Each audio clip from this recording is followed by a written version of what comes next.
My family favored my sister and ignored me at her wedding, but at mine, she reconciled by gifting me our grandmother's heirloom bracelet. As a 42-year-old who has struggled with complicated family matters for as long as I can remember, I believe the time has come to tell my tale. To put it mildly, my relationship with my 38-year-old younger sister has never been easy. I've always felt like I was playing second fiddle in my own family, and it's obvious that our parents have always preferred her above me. Almost every element of my life, including my relationships, professional decisions, and even sense of self-worth, has been influenced by this emotion. My sister was the center of my parents' attention from an early age. I was more introverted and, to be honest, lonely, but she was always the gregarious, popular one. I very well recall the celebration for my 10th birthday. Only a few of the students who were invited by my parents came up. My sister, who was only 6 at the time, managed to steal the show and keep everyone entertained with her antics. When I stealthily went away to my room, holding back tears, my parents hardly noticed because they were so preoccupied with her. I was merely there at school, while my sister was the life of the party. "Why can't you be more outgoing like your sister?" is something I've heard more times than I can count. "And your sister is so lively, why aren't you?" These comparisons never stopped, gradually eroding my sense of self-worth.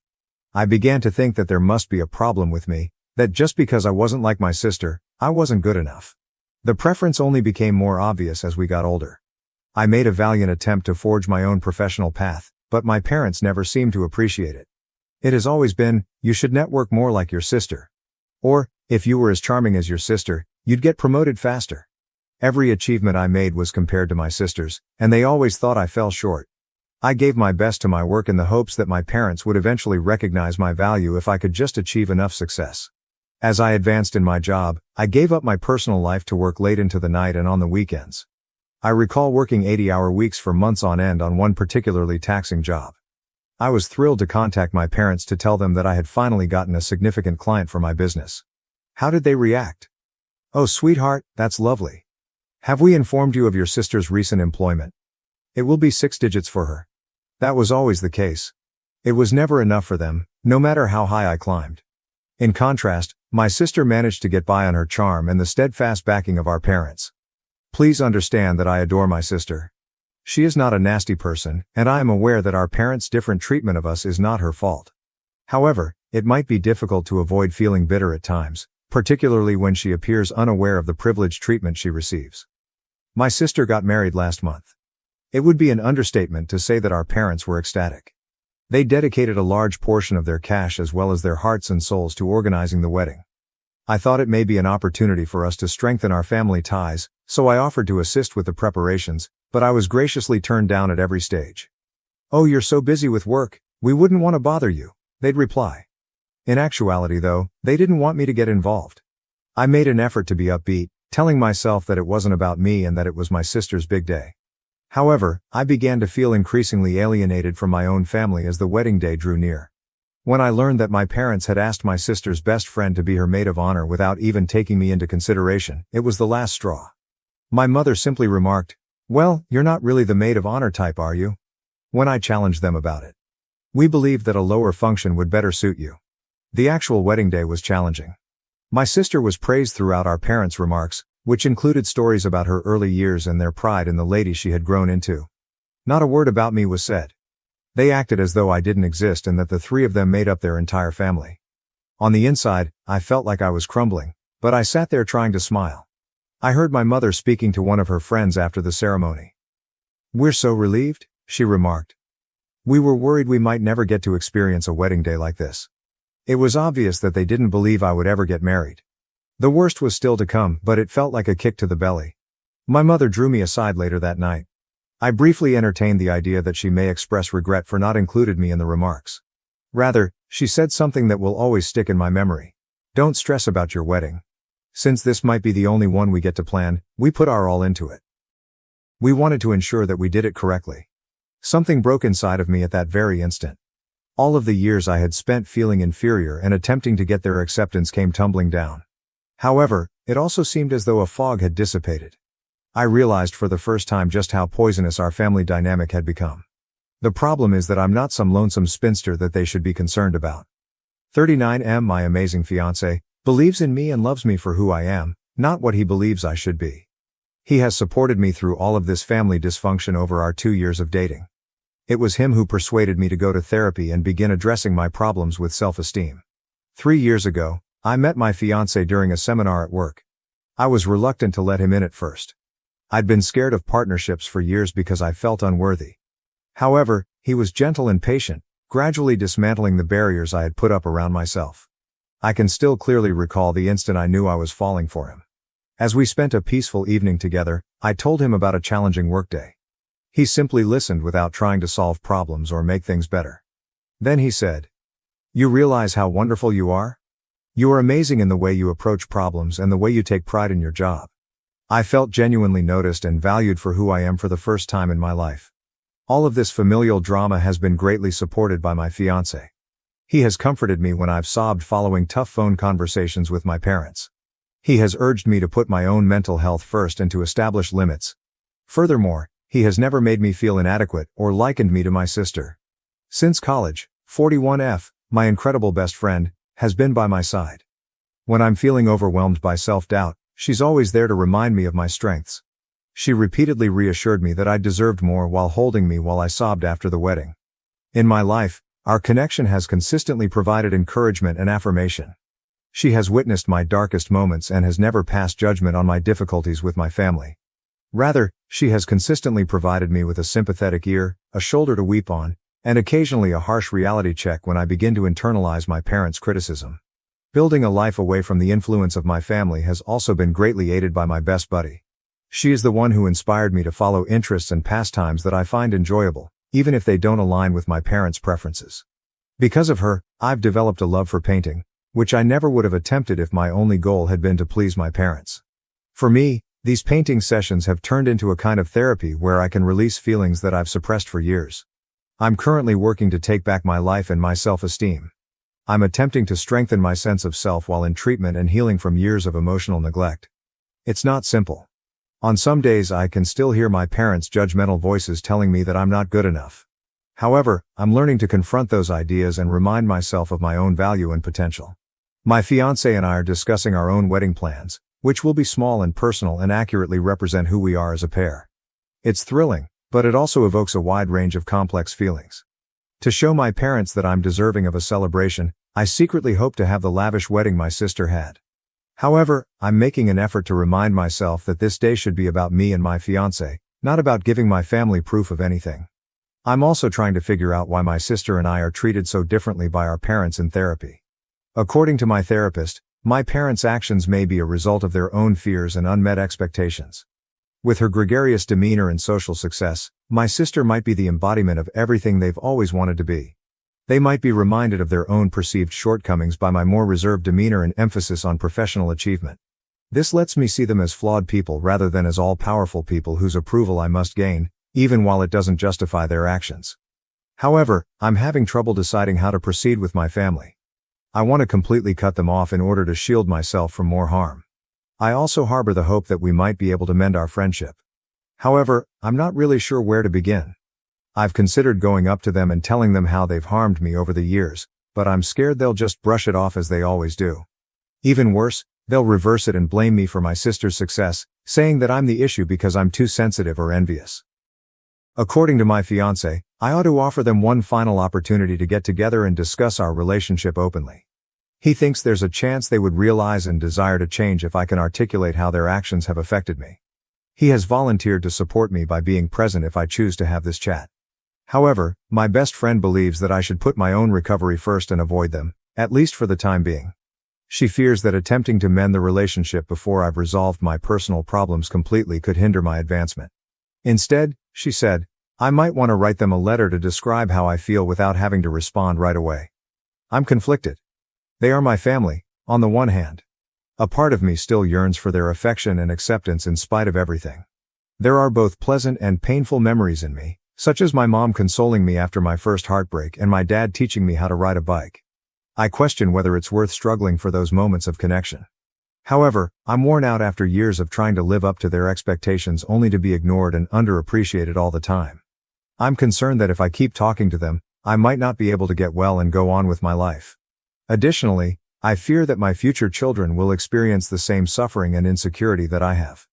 As I type this, I'm aware that I've never really put all of these emotions into words before. It is both overpowering and somewhat freeing. I've devoted a significant portion of my life to attempting to fulfill the expectations of my parents. I'm now at last beginning to understand who I am and what I desire. I'm looking to you, Reddit, for guidance. How would you respond if I were you? How can I handle this complicated familial situation? Should I concentrate on starting a new family with my fiancé and friends who genuinely care about me? Or is there any chance that we may mend our relationship? If any of you have experienced comparable circumstances, how did you respond? Was it best for you to keep your distance from your family, or were you able to mend your relationship with them? How did you handle the guilt and the pressure from society to keep family ties intact if you did remove yourself? I appreciate you reading this far. I realize it was lengthy. Finally sharing something with someone, even if they are only complete strangers you met online, feels nice. I would be very grateful for any guidance or words of encouragement. I feel like I'm at a fork in the road and don't know which way to go. However, I am aware that I cannot stay in this state of uncertainty and keep looking for unfulfilled acceptance. A change is needed, but I'm not clear what that modification should entail. First update. 2 months have passed since my last post, and I wanted to give you all an update on what has been going on. Firstly, I would like to express my gratitude to everyone who read my tale and gave me advice. Your assistance has been priceless. The most significant shift has been in how I view myself. I've been going to therapy regularly, and my self-esteem is really improving. I'm working through years of emotional maltreatment and continual comparison to my sister with the support of my therapist. Although it's challenging, I'm coming to value myself regardless of my family's opinion. It has been beneficial to keep a wins journal. I jot down one accomplishment, no matter how minor, every day. I'm gradually coming to terms with the fact that, despite what my family may believe, I am competent and deserving. I've also shared my difficulties with my coworkers. Unexpectedly, a lot of others had comparable experiences, which made me feel less alone and opened up some fantastic mentorship opportunities. My relationship with my fiancé has undergone the biggest shift. Our relationship has strengthened as we prepare for our wedding. Throughout it all, he has been my pillar of support, always ready to listen and offer uncritical support. We've discussed our future in great detail, including how we want to handle family dynamics with our own prospective children. Speaking up about my anxieties of repeating the habits I was raised with has been both frightening and freeing. In addition to being understanding, my fiancé has pledged to constantly work with me to establish a kind, encouraging household. While talking about wedding arrangements last week, an unforgettable moment occurred. To show my family that I'm deserving of a celebration, I acknowledge that a part of me wants a lavish wedding like my sister's. You don't have to prove anything to anyone, my fiancé replied.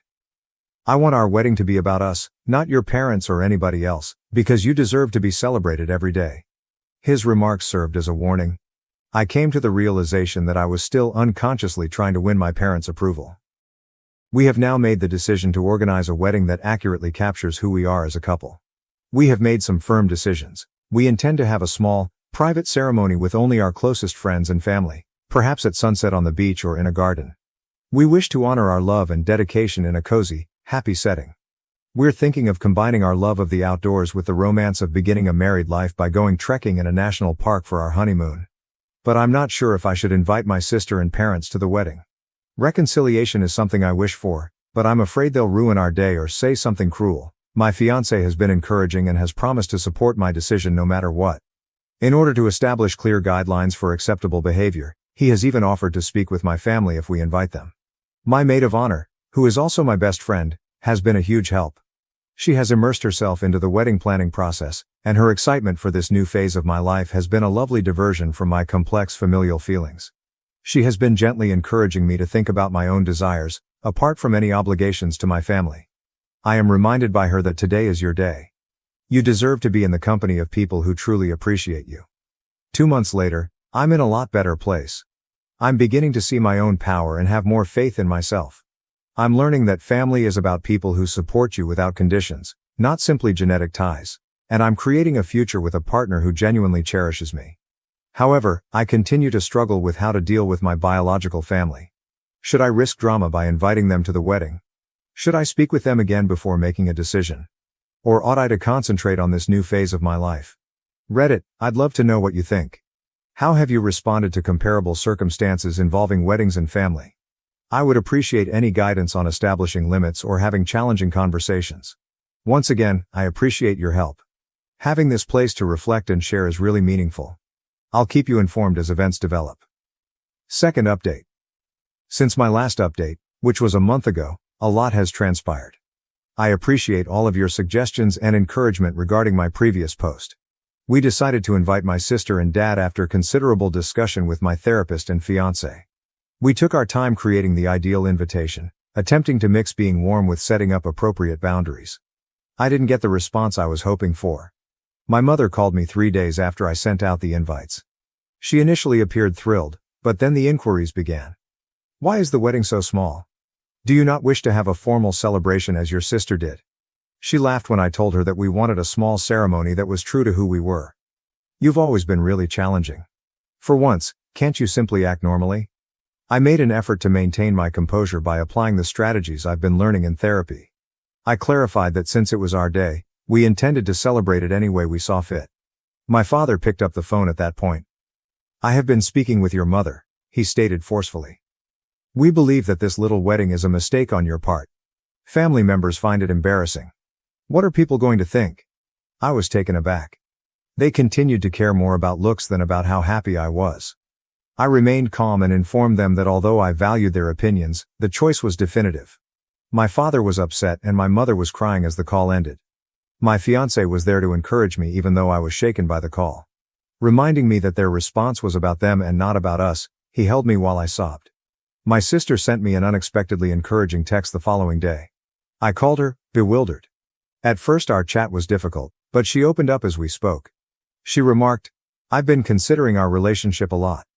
I had no idea how much you were going through. You know, I've always envied you. I was surprised. Did you envy me? But the favorite was always you. She gave a sorrowful laugh. I always felt like I was living in your shadow, maybe to our parents. You were really intelligent and motivated. I believed that in order to receive any attention at all, I needed to be the life of the party. For the first time in years, we actually spoke for hours on end. I apologized for the resentment I had held, and she apologized for the instances in which she had been disrespectful. It seemed like a beginning, but it wasn't a miracle solution. But a new problem has emerged as a result of our increased knowledge. My sister wants to contribute to the wedding and play a significant role in it. I'm excited about the prospect of repairing our connection, but I'm also cautious. Could it be that this is merely preparing me for further disappointment? Although he believes it's a good step, my fiancé is letting me make the final decision. My best buddy, who reminds me of all the hurt I've endured in the past, is more wary. She remarked, it's acceptable to have hope, but remember to take precautions as well. I'm conflicted. Though I'm afraid of exposing myself to additional suffering, this could be the start of a new, healthy relationship with my sister. Then there is our parents' problem. If my sister is involved but they are kept at a distance, how would they respond? Regarding the actual wedding, we are proceeding with our preparations. We've located a stunning garden location that embodies the private, romantic ambiance we're aiming for. We've decided on a color palette, selected flowers, and begun researching catering choices. I'm getting enthusiastic about these details despite the familial drama. Regardless of who shows up, it serves as a reminder that this day is about celebrating our love. Throughout everything, my fiancé has been my pillar of support. He's given me space when I've needed to think things through alone, been understanding when I've needed to rant, and given me advice when I've asked for it. I'm even more convinced that marrying him is the perfect choice because of his consistent support. I'm focusing on establishing and upholding limits in my treatment. In order to prepare me for any challenging situations that may come up, my therapist has been helping me rehearse reactions to possible events at the wedding. Having to prepare for a confrontation on what should be one of the best days of my life makes me feel empowered, but it also makes me a little melancholy. I'm at another fork in the road, Reddit. Should I accept my sister's offer to assist with the wedding, which could lead to a reconciliation but also increase the likelihood of further harm? How do I strike a balance between the need to protect myself and my desire for family harmony? Furthermore, how can I deal with my parents' criticism without allowing it to ruin our special day? Any guidance or first-hand knowledge would be very valued. Again, I want to thank everyone for their support. You have no idea how much it means. Third update. A week has passed since our wedding, and I wanted to give everyone who has helped me along the way this last update. Everything's all occurred so quickly, and I'm still absorbing everything. I gave my sister's offer to assist with the wedding a lot of thought before accepting. Although it was a risk, I thought it was worthwhile. There was a lot going on in the days before the wedding. I was astonished at how well my sister and I worked together on the last-minute details. Although there were tense moments, we were able to resolve them and have open communication. The actual wedding day was tense. My parents were seated in the front row as I started down the aisle. My father actually grinned at me while my mother wiped at her eyes. It was something, even though it wasn't the kind of proud, warm smile I had always wanted. The ceremony was kind, intimate, and all we could have imagined. I felt as though everything else vanished as my fiancé and I exchanged vows. We were the only ones making pledges to one another at that very moment. My sister came up to me with a tiny wrapped surprise during the reception. An exquisite silver bracelet that had belonged to our grandmother was found within. She gave me the bracelet, which had been a source of conflict between us for years, as a gesture of goodwill. My father later asked me to dance, which surprised me. He remarked, "Your mother and I, we may not have always understood you, but seeing you today, you seem happy." As we moved uncomfortably to the music. Incredibly joyful. It felt like an acknowledgement, but it wasn't an apology. The remainder of the evening was a haze of joy, dancing and laughter. Although there were tense times, it was a happy occasion all around. Throughout it all, my new spouse was by my side, cheering me on in the good times and encouraging me in the bad. My sister took me aside one final time as we were heading out on our honeymoon. "I want you to know that even though our relationship hasn't always been easy, I'm proud of you," she said. "Additionally, I hope that we can continue to improve our friendship." Since the wedding, the days have been a combination of peaceful introspection and honeymoon delight. Disengaged from the outside world and concentrating on one another, my spouse and I hiked in a national park for a fantastic week. I'm trying to take in all that happened now that we're home. Since I got back, I've been seeing my therapist, and we've been discussing how I feel about the wedding and how it will affect my future relationships with my family. She has reminded me that it's acceptable to still feel conflicted while also encouraging me to recognize the constructive actions that were performed. My spouse and I have discussed limits and the type of connection we hope to have with my family in the future. We acknowledge that maintaining open communication is important, but we also recognize that our small family must come first. Since the wedding, my sister and I have texted each other a few times. They have been friendly yet hesitant. Next week, we're going to get together for coffee to discuss this further. Although there is still some tension with my parents, there seems to be a change. When my mother called to inquire about the honeymoon, the conversation was a little stilted, but it lacked the criticism I've grown accustomed to. I'm struck by how much has changed as I think back on the entire experience, from my first post to this point. I'm not gullible enough to believe that our family's problems are all behind us. I'm aware that much work remains to be done, but I feel hopeful for the first time in a long time. This process has taught me a lot about who I am. Even when people don't value me, I've learned to set boundaries, stand up for what I want and value myself. I've discovered that while it's acceptable to wish for improved ties with my family, their acceptance does not determine my value. Above all, I've discovered that family isn't just about blood, it's also about the people who encourage you, share in your happiness, and support you through your hardships. Through this, my best friend, my spouse, and even some of you on Reddit have been like family to me. I want to let anyone who is dealing with comparable family problems know that things do get better. It may not be flawless. It may not be what you had anticipated. However, there is still hope. Don't be scared to set boundaries. Surround yourself with people that genuinely care about you and keep improving yourself. Once again, I want to thank everyone for their support along this trip. I have greatly benefited from your counsel, support, and shared experiences. Without you, I couldn't have survived this. Cheers to fresh starts, recovery, and building the kind of love and support that each of us deserves. I was always the forgotten one in my family, but now they want me back. My next decision will change everything in my life. In my family, I, 42, have always been the unnoticed child. I'm not sure how to respond to my parents' sudden desire for me to return to their lives. There is a big age difference between myself and my 5 siblings, of which I am the youngest. As a child, I frequently had the impression that my house was a parallel universe. I was just there, the quiet one, the one who didn't cause trouble, the one who was easy to forget, while my siblings were in and out of hospitals and therapy sessions all the time. One of my first memories is of returning home from school to find the house deserted. Nobody checked my schoolwork or inquired about my day. Everyone was too preoccupied with my siblings' problems to realize that I also needed to eat, so I learned to cook for myself early. I vividly remember how disappointed I was when my parents failed to remember my birthday for 3 consecutive years. They were just overwhelmed. It wasn't that they were awful people. I suppose they felt they didn't have to worry about me because they had 4 children who were coping with different health and mental health problems. I was the normal one, the healthy one. However, it's not as easy as it seems to be the normal one in a chaotic family. Throughout his childhood and adolescence, my 52-year-old oldest brother had to spend a lot of time in the hospital due to a serious chronic condition. He still has health issues and is largely dependent on our parents for assistance. Since I can remember, my 50-year-old elder sister has been in therapy or taking medicine for her early struggles with anxiety and depression. The 48-year-old twins who are the middle siblings needed special education and ongoing care due to their learning difficulties. Then there was myself, the last person to consider.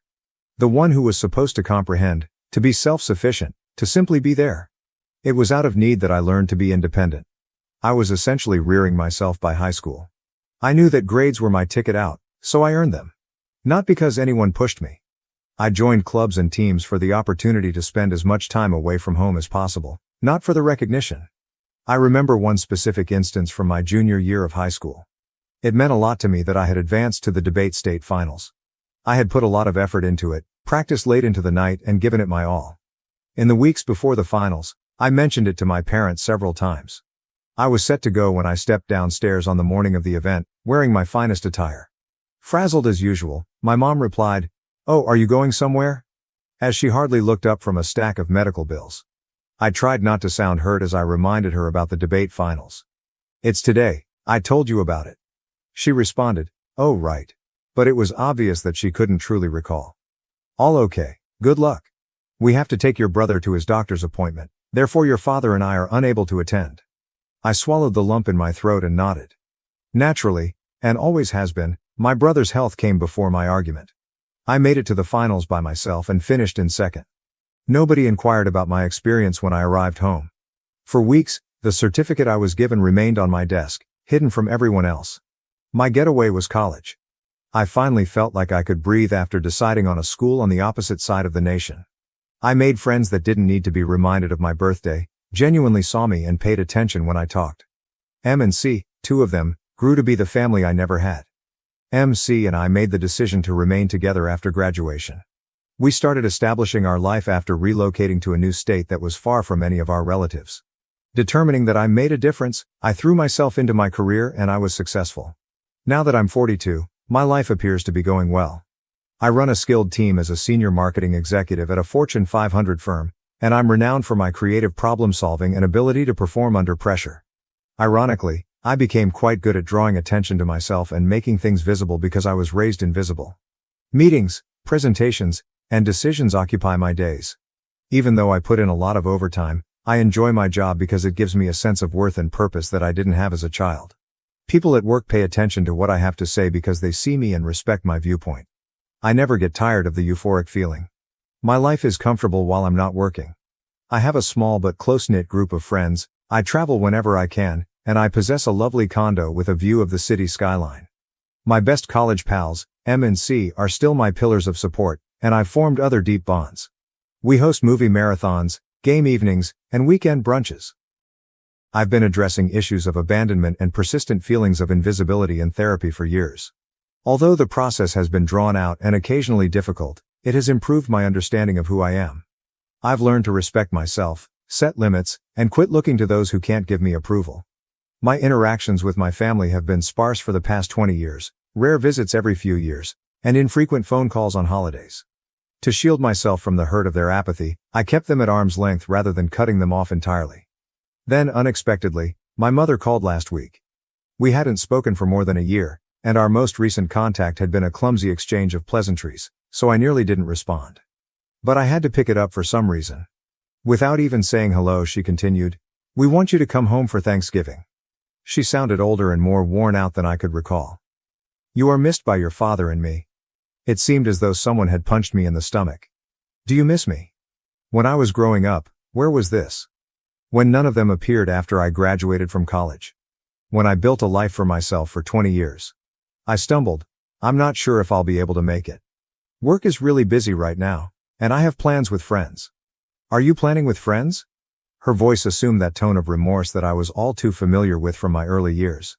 "Your family is us. If you need to alter your plans, your pals will undoubtedly understand." Family seemed like a hollow term. After feeling like an afterthought my entire life, what did it mean? She went on to say, "Your siblings will all be here." Apparently oblivious to or choosing to disregard my reservations. To have everyone together once more would mean so much. I was filled with resentment. Is everyone back together? First of all, when had we ever been together? I couldn't recall a family meal where someone wasn't experiencing a crisis, going to therapy, or being admitted to the hospital. I finally said, "I'll think about it," to put an end to the discussion. However, I knew I wasn't going as soon as I hung up. I became physically nauseous at the idea of sitting around a table and looking like we were a happy, regular family and everything was good. 1 week later, I'm still debating the choice. I had a tiny kid-like want to leave, to think that perhaps, at last they noticed me. That perhaps they wish to make amends because they regret how they treated me. However, the mature side of me, the one that has had treatment and undergone the arduous process of recovery, is more aware of this. They haven't called because they've suddenly realized how much they've been ignoring me. My siblings are still having difficulties, they are growing older, and they have come to the realization that I'm the only one with their lives in order, which is why they are phoning. I'm their fallback option, not their daughter. I can't quit thinking about it though. What if I'm mistaken?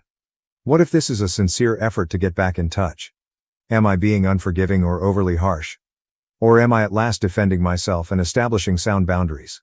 I thought I had dealt with the feelings that the call had evoked. More than in years, I've been thinking back on my early years.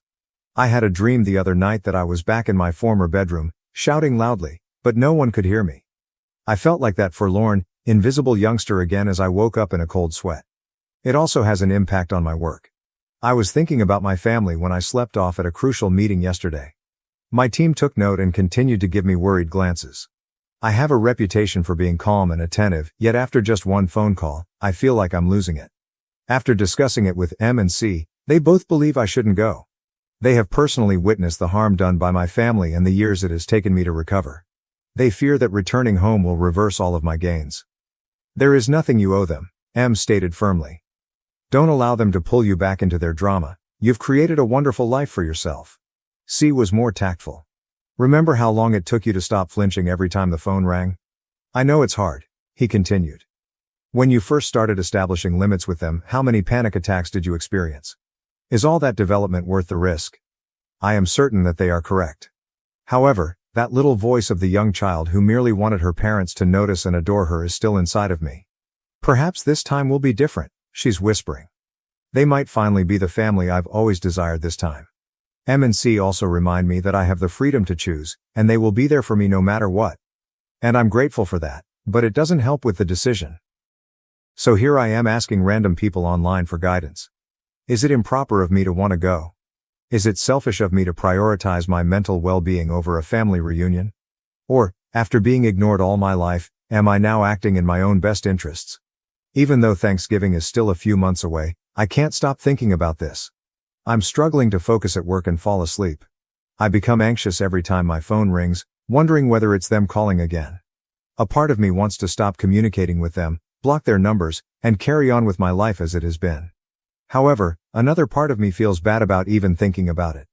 Even if they weren't particularly good parents, they are still my parents. I have no idea what to do. I'm not sure how to make sense of the difference between the accomplished, self-reliant adult I've become and the lonely, invisible child I was. I'm not sure whether I can deal with my family without becoming that frightened, abandoned young child again. What should I do, Reddit? Should I risk rehashing old wounds by attending this Thanksgiving dinner? Or should I keep my distance and possibly ruin any possibility of a reconciliation? When your parents suddenly want you in their lives after decades of ignoring you, how do you handle it? I would appreciate any guidance. I could really use an outside viewpoint because I feel like I'm drowning in uncertainty. Update 1: About 2 weeks have passed since my last post, and while I would like to claim that things have become more obvious, they have really gotten more confusing. Though recent events have taken me by surprise, I appreciate all of the support and advice. It has given me a lot to think about. First, my older brother, who has long-term health problems, called me out of the blue. It was unexpected to see his name on my caller ID because we haven't spoken face-to-face in years. I briefly believed that something horrible had occurred. His voice seemed older and more worn out than I remembered when he said, "Hey sis. Have you got a moment? We need to talk about something serious." I felt shivers down my spine at his tone. He seemed to be speaking for the entire family, and it sounded menacing. He went on. Mom and Dad have been talking, without waiting for me to answer. As they age, they are concerned about the future and who will look after things after they are gone. A knot started to form in my stomach. I hoped I was mistaken, but I had a feeling I knew where this was going. When they can no longer care for one of the boys, they want to appoint you as their legal guardian. The boys referred to our brothers who suffered from serious illnesses.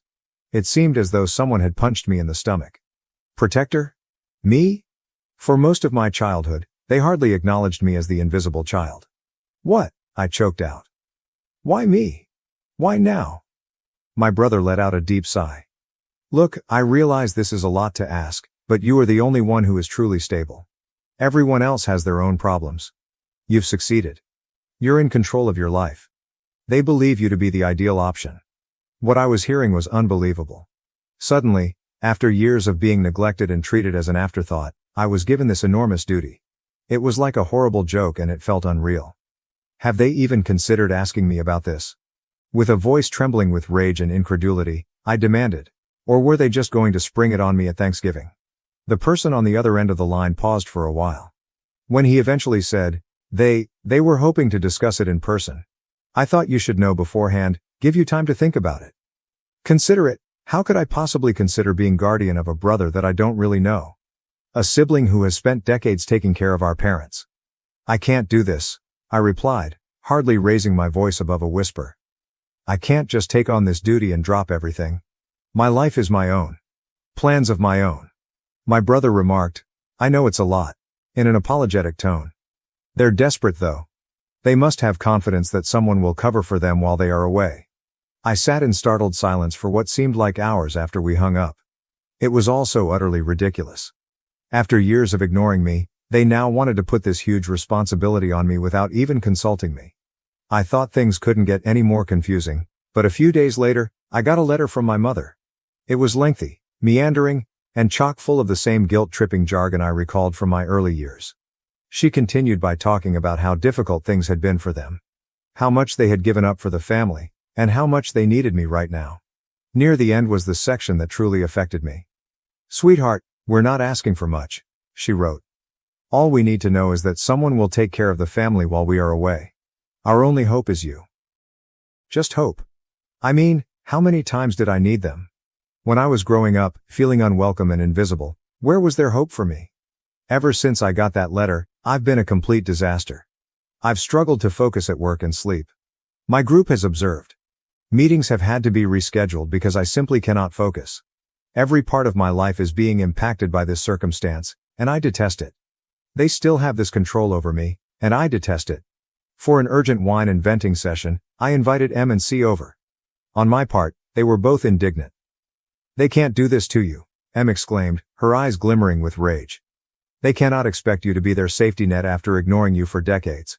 It's unfair. C remained supportive but was more measured. He added softly, you need to consider what's best for you. Not what they desire or what's best for them. What would you like? What am I looking for? It's a straightforward question, but I'm having a terrible time coming up with a response. A part of me, the young child who constantly sought her parents' favor, longs to say yes and to be the decent daughter they never thought I was. However, the mature me, who has put a lot of effort into creating a life and identity apart from my family's shadow, is yelling no. I've devoted a significant portion of my life to proving my value to them, to being noticed, to being appreciated. And they want me to sacrifice everything now that I'm at last living a life where I am respected and seen. To suspend my life. To tidy up the mess they created. I become more irate the more I consider it. I'm not being asked to join the family. They want me to be their guardian and caregiver. They want a promise that their issues would be resolved when they leave, not a relationship with me. I've made up my mind after spending hours discussing it with M and C. I will not be attending Thanksgiving. I will not act as their guardian. I refuse to allow them to drag me back into the dysfunction from which I have so desperately fled. It won't be simple, I know. I'm aware that there will be emotional manipulation and guilt trips. However, I am also aware that I am worthy of better. I should be able to live the life I have created for myself without having to deal with their disregard and demands.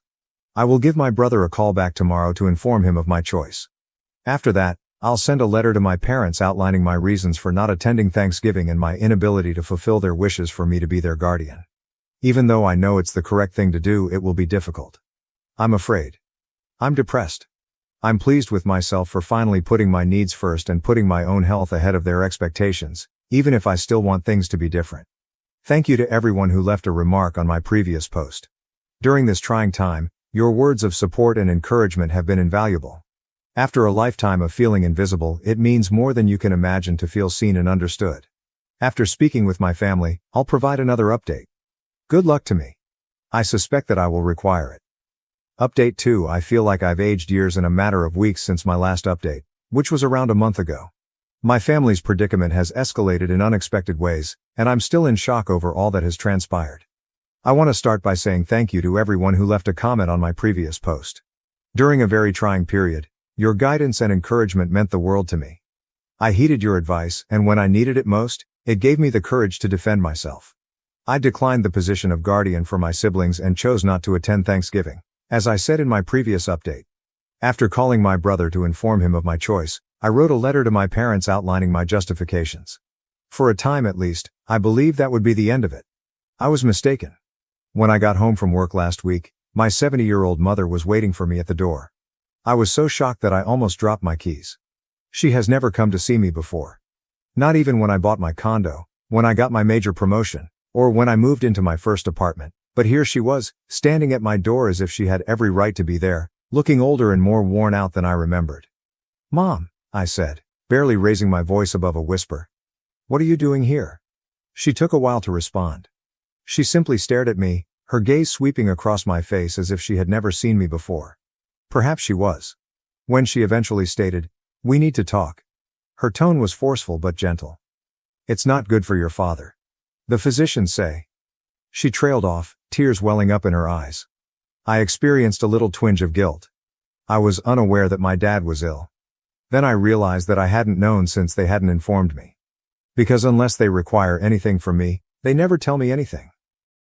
I inhaled deeply, bracing myself. "I'm sorry to hear that," I added, trying to sound impartial. "But I don't see what that has to do with me." My mom's eyes became wide with surprise. "He's your dad," she cried out. "How can you say that?" "Is he?" The venom in my voice surprised me as I shot back. When has he ever acted like a father to me? I briefly believed my mother might try to enter when she moved forward. I remained steadfast in the doorway, preventing her from entering. I wasn't going to give her access to my personal space or the life I had created for myself. "Please," she begged, her voice adopting the guilty tone I so vividly recalled from my early years. "You are necessary. I am unable to manage things on my own because your father is constantly in and out of the hospital. Your siblings." "My siblings?" I interrupted her. "My siblings always." "Mom, what about me? At what point did you need me for myself rather than what I could provide for everyone else?" She gave me the impression that I had slapped her. "That's not fair," she remarked. "You have always been cherished by us. We have always supported you." I was unable to resist. I chuckled. The sound reverberated along the deserted corridor, loud and terrible. "Are you there for me? When? You forgot my birthdays. When? When did you miss my final debate? When did you not attend my graduation from college? Please let me know exactly when you were there for me, Mom." I briefly had a surge of gratification when my mother's face crumbled. She was at last experiencing a small portion of the suffering I had endured for years. She said, "We did the best we could." With a broken voice. "You have no idea how it was to attempt to keep everyone alive and well. There was no time for it," I concluded. "For me, for her. I wasn't ill, so you didn't have time for me. Since I wasn't creating issues, due to the fact that I was invisible. For a long time the burden of decades of unsaid hurt hung between us as we stood there in quiet.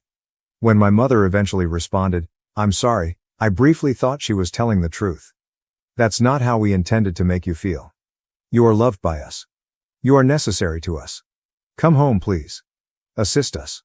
My eyes pricked with tears, but I blinked them away. My family has brought me enough tears. "I can't," I stated firmly. "I refuse to.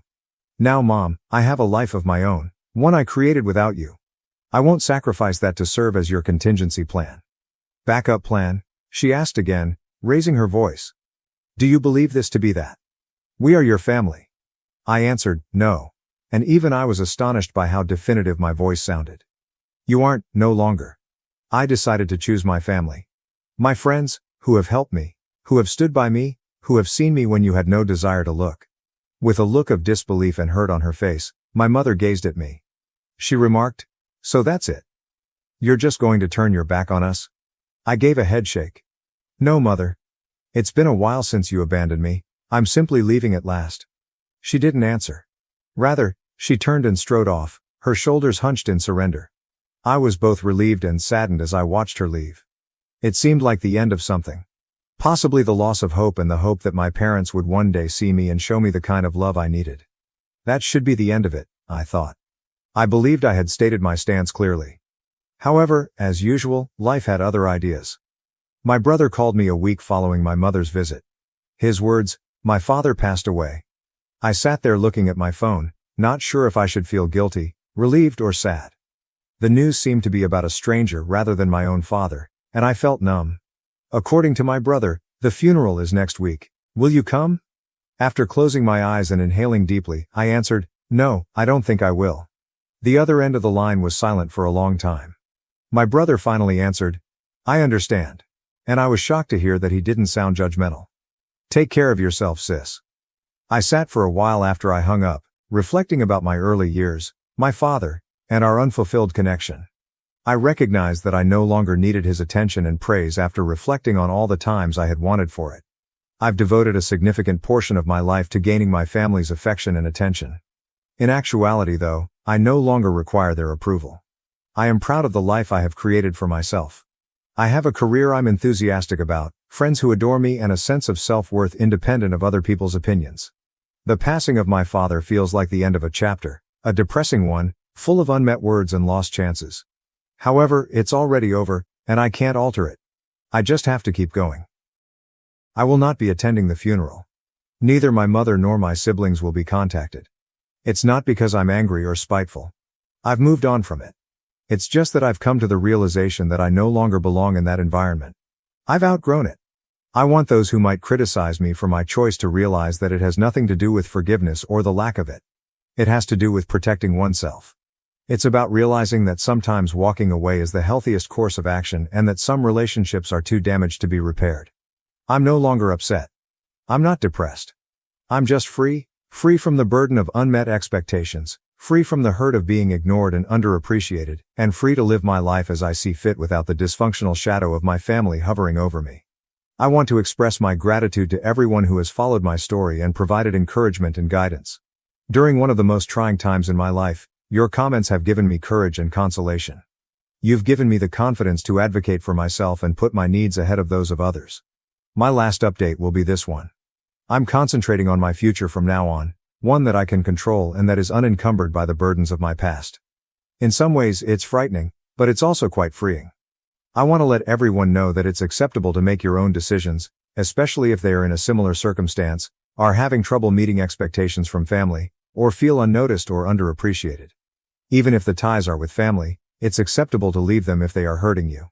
You are worthy of being appreciated, seen, and loved for who you are. One final time, I want to thank you all for being the encouraging group of people I never had as a child. You can never know how much your understanding and kindness have meant. Sister pushes pregnant me down the stairs as a prank. Parents threaten to disinherit me for pressing charges. I ended up in the hospital after my sister shoved me down the stairs during her party, claiming it was a harmless joke. My parents are now threatening to take away my inheritance if I file a complaint. I am 4 months pregnant at the moment, 28F. For the past 2 years, Newton, my spouse, and I have been attempting to conceive. To be honest, there were times when we thought we might not make it. The wait seemed to go on forever. Then, somewhat unexpectedly, we learned what I was expecting. Given all of the challenges we've faced thus far, this pregnancy holds immense significance for us. The fact that we will soon be welcoming our first child into the world makes us incredibly happy. Newton and I decided to be extra careful this time because I've had miscarriages in the past. We made the decision to conceal the pregnancy until we were positive that everything was going according to plan in order to protect our emotional health. If for whatever reason, we also lost this pregnancy, we wanted to shield ourselves from the extra pain of having to grieve in public. My younger sister Elle, and my parents were unaware of my pregnancy until last week. At times, it seemed weird to keep them in the dark, but I also needed the time to think things through. From significant life events to minor triumphs, my family has always been the kind to celebrate everything. To be honest, I adore that quality about them. We've created a ton of wonderful memories together throughout the years, and it adds a special touch to every occasion. But when it comes to going to family gatherings, I've been a little aloof for the last 4 months. Given how emotionally taxing the pregnancy was, I simply needed more time for me. However, my younger sister Elle was ecstatic when she received a promotion at work last week. Last year, Elle's ideal wedding was meant to take place, but at the last minute, everything went wrong. Her ex cheated on her with one of his co-workers at his bachelor party the night before the wedding. The groom didn't even have the grace to show up and speak to Elle on the day of the wedding. Rather, one of his buddies arrived to break the heartbreaking news that he had made the decision to completely cancel his participation in the wedding. The entire scenario was really embarrassing, and our entire family was startled. It was meant to be one of the most joyful days of her life, and we had spent a lot of time getting ready for it. Elle was heartbroken. All of her hopes and excitement for her future with this man had been dashed in such a public and harsh manner. Elle immersed herself into her career after that. She used it as a coping mechanism to keep herself occupied and diverted from the pain. Although she has always been driven and ambitious, her commitment to her work increased significantly following the wedding disaster. Therefore, her recent promotion marked a significant turning point in her career and personal life. She virtually pleaded with me to come since she wanted to celebrate the occasion with a party. I could tell she truly missed having me around when she said she hadn't seen me in a long time. Additionally, I was being urged to attend by my parents, who kept urging me to do so and expressing how much it would mean to her. Given that I hadn't attended the last few family get-togethers, I really didn't want to let her down. I therefore at last consented. However, I didn't want to detract from Elle's accomplishment on her special night by being obviously pregnant and taking away the emphasis. The last thing I wanted was that. I didn't want to detract from her moment. I wanted her to experience it. But it was becoming more and more difficult to conceal as the baby bump grew. For one night though, I believed I could handle it. In order to hide my tummy, I wore a long flowing dress. I even went so far as to apply shapewear to reduce the bump as much as possible. I was determined to keep Elle and her promotion front and center. Everything appeared to be proceeding as planned when I arrived at Elle's party. I felt a little more at ease knowing that my attempts to conceal my pregnancy were successful because no one had any suspicions. When my mother saw that my arms and cheeks appeared somewhat plumper than normal, she did say anything. However, I had already considered how to respond to such circumstances, so I swiftly responded with a joke that I had simply been eating a lot lately. To be honest, I was relieved that they were less likely to detect the truth about my pregnancy and more likely to believe that I was simply putting on weight. For now, that seemed like the safer course of action. As the evening wore on, I became more and more aware of how uncomfortable I was.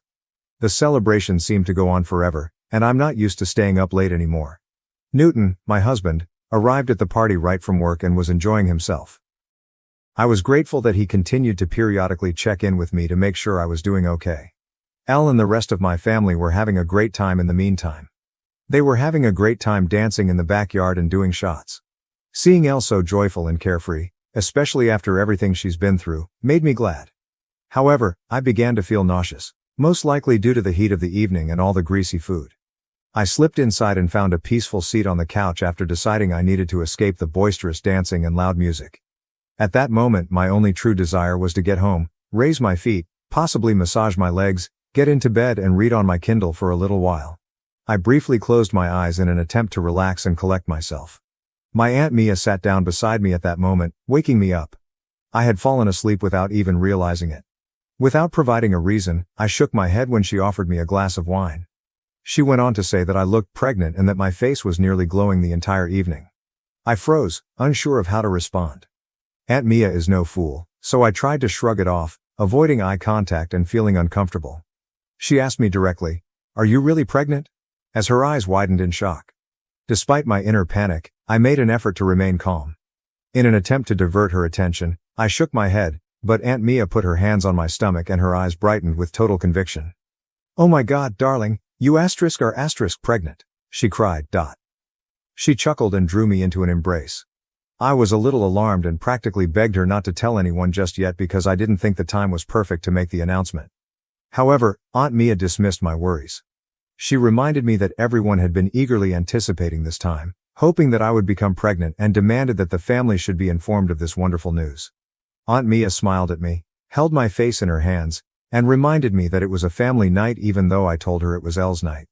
She told me not to overthink it and that because everyone had come together it was the ideal moment to share. Everyone was still dancing and partying when Aunt Mia got up and went outside before I could stop her. As I saw her, my heart fell. Aunt Mia captured everyone's interest with all the zeal in the world. Without wasting a beat, she pointed at me and told everyone that I was pregnant after telling them she had some important news to deliver. There was a moment of stillness while everyone processed Aunt Mia's words. Then everyone in the party burst out. My relatives hurried over to me, around me with congratulations, shouts and hugs. They were ecstatic, giving me a tight hug while crying and expressing their excitement for Newton and me. They were naturally thrilled to hear the news because they were all aware of my past miscarriages. My parents were so emotional that they were crying. In celebration of this new chapter in our lives, many congratulated Newton and gave him hugs as well. I definitely didn't want to reveal my pregnancy in this way. I had imagined a more private, intimate event, something modest and unique, something I could share with my family when I was ready. At a gathering that was supposed to be all about Elle, I had instead been dragged into the spotlight. I saw her standing off to the side at that point, smiling as best she could but obviously feeling uncomfortable. She avoided making eye contact with me and wasn't participating in the festivities. I was overcome with remorse because I had worked so hard to stay out of situations like these. I approached her and apologized for Aunt Mia's disclosure of my pregnancy. Elle inhaled deeply and inquired as to why I hadn't before disclosed my pregnancy. I clarified that I had intended to make the announcement a few weeks later, when I was more at ease and prepared to do so. She pursed her lips, shook her head and murmured, "Whatever. I suppose your request was granted." I was surprised by her response, and her comments hurt. I attempted to reason with her, but Elle didn't seem interested in having a conversation. She moved away after taking a sip of her wine and stopped focusing on me. Overwhelming advice from friends and family on being a first-time parent consumed the remainder of the evening. Everyone appeared excited to share their experiences and advice. Elle, meantime, continued to glare at me from the other side of the room as though I was somehow to blame for everything. I felt much more guilty and uneasy after her response. I had an overwhelming want to go to the bathroom at one point. I stood up and went to the guest bathroom, but it was completely packed.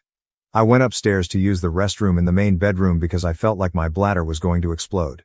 I went to the bathroom to relieve myself, and when I came out, Elle was waiting for me outside. She appeared inebriated. Sensing the awkwardness between us, I tried to apologize again with an awkward smile. Elle didn't appear to get any softer. Rather, she simply rolled her eyes and inquired, "Are you truly expecting?" There was a hint of suspicion in her voice, and her tone was almost contemptuous. "Of course I am," I said, looking at her while reflexively touching my tummy. Why would I tell a falsehood? Went on to add that everything was extremely strange, particularly since I hadn't even told our mother, with whom I often spoke daily, that I was pregnant. I was becoming annoyed by her incessant interrogation. I attempted to reiterate my justifications in the hopes that she would realize that I had made the decision to keep it a secret. I was shocked by Elle's insensitivity when she said, in a callous tone that pierced my heart, "Maybe this pregnancy will also end in miscarriage, just like your previous ones." How could she have said such a disgusting thing about my child? I screamed at her, my voice shaking with fury and hurt. "How dare you say such a thing? Even though I've apologized multiple times tonight, your remarks were inappropriate." My voice reverberated in exasperation. Elle retorted that she was upset that I had taken away her attention, particularly considering everything that had happened to her the previous year. I made an effort to remind her that I had supported her through her sadness, staying at her house for several nights and assisting her in getting over her groom's abandonment. I assured her that I would never purposefully overshadow her and that she should blame Aunt Mia for outing me without my permission if she was upset about the outcome. But Elle kept pointing the finger at me. I felt it would be better to leave and head back downstairs because I was so exhausted and tired of the debate. In the hopes that Elle would settle down and we could talk about it later, I needed some time and space to think things through. Elle, who was right behind me, kept calling me a selfish person and stating that I should have just given her a night alone. I chose to ignore her, but just as I was about to head downstairs, I felt a strong shove from behind. As I slipped and struggled to regain my footing, my eyes widened in shock. In an attempt to save myself from falling, I was able to grab the railing, but my knees gave way under the combined force of my own weight and speed. I ended myself sliding headfirst down the steps after losing my footing. My instincts took control in an instant. Desperate to protect my baby from the impact, I covered my stomach with my hands. My wrists felt the entire force of my fall as my body crashed down the stairs. It was a nasty fall. A quick, searing pain shot through my hands, and I heard an explosive shatter. The agony was sudden and intense. I lay collapsed on the stairs and screamed in pain. As I struggled with the unbearable pain in my wrist, my surroundings became hazy, but my top priorities were my son and if the fall had hurt him in any way. The rest of the family soon saw the chaos caused by my fall and my calls for assistance. With worried and alarmed expressions on their faces, they hurried over in a frenzy. Chaos broke out in the room as everyone sought to comprehend what had just transpired. Newton, my husband, grabbed me up right away and carried me downstairs. I continued saying that Elle had shoved me down the stairs since I was in so much pain. Everyone appeared astonished. Everyone's attention was drawn to Elle, who stood behind me, silent and with a guilty expression. She was confronted by my husband, who yelled at her for pushing a pregnant woman down the stairs. Clearly upset, my mother hurried up to Elle, shaking her shoulders and asking if she had indeed shoved me. Elle cried and nodded in agreement, her face hot and distraught. My mother was deeply affected by the realization.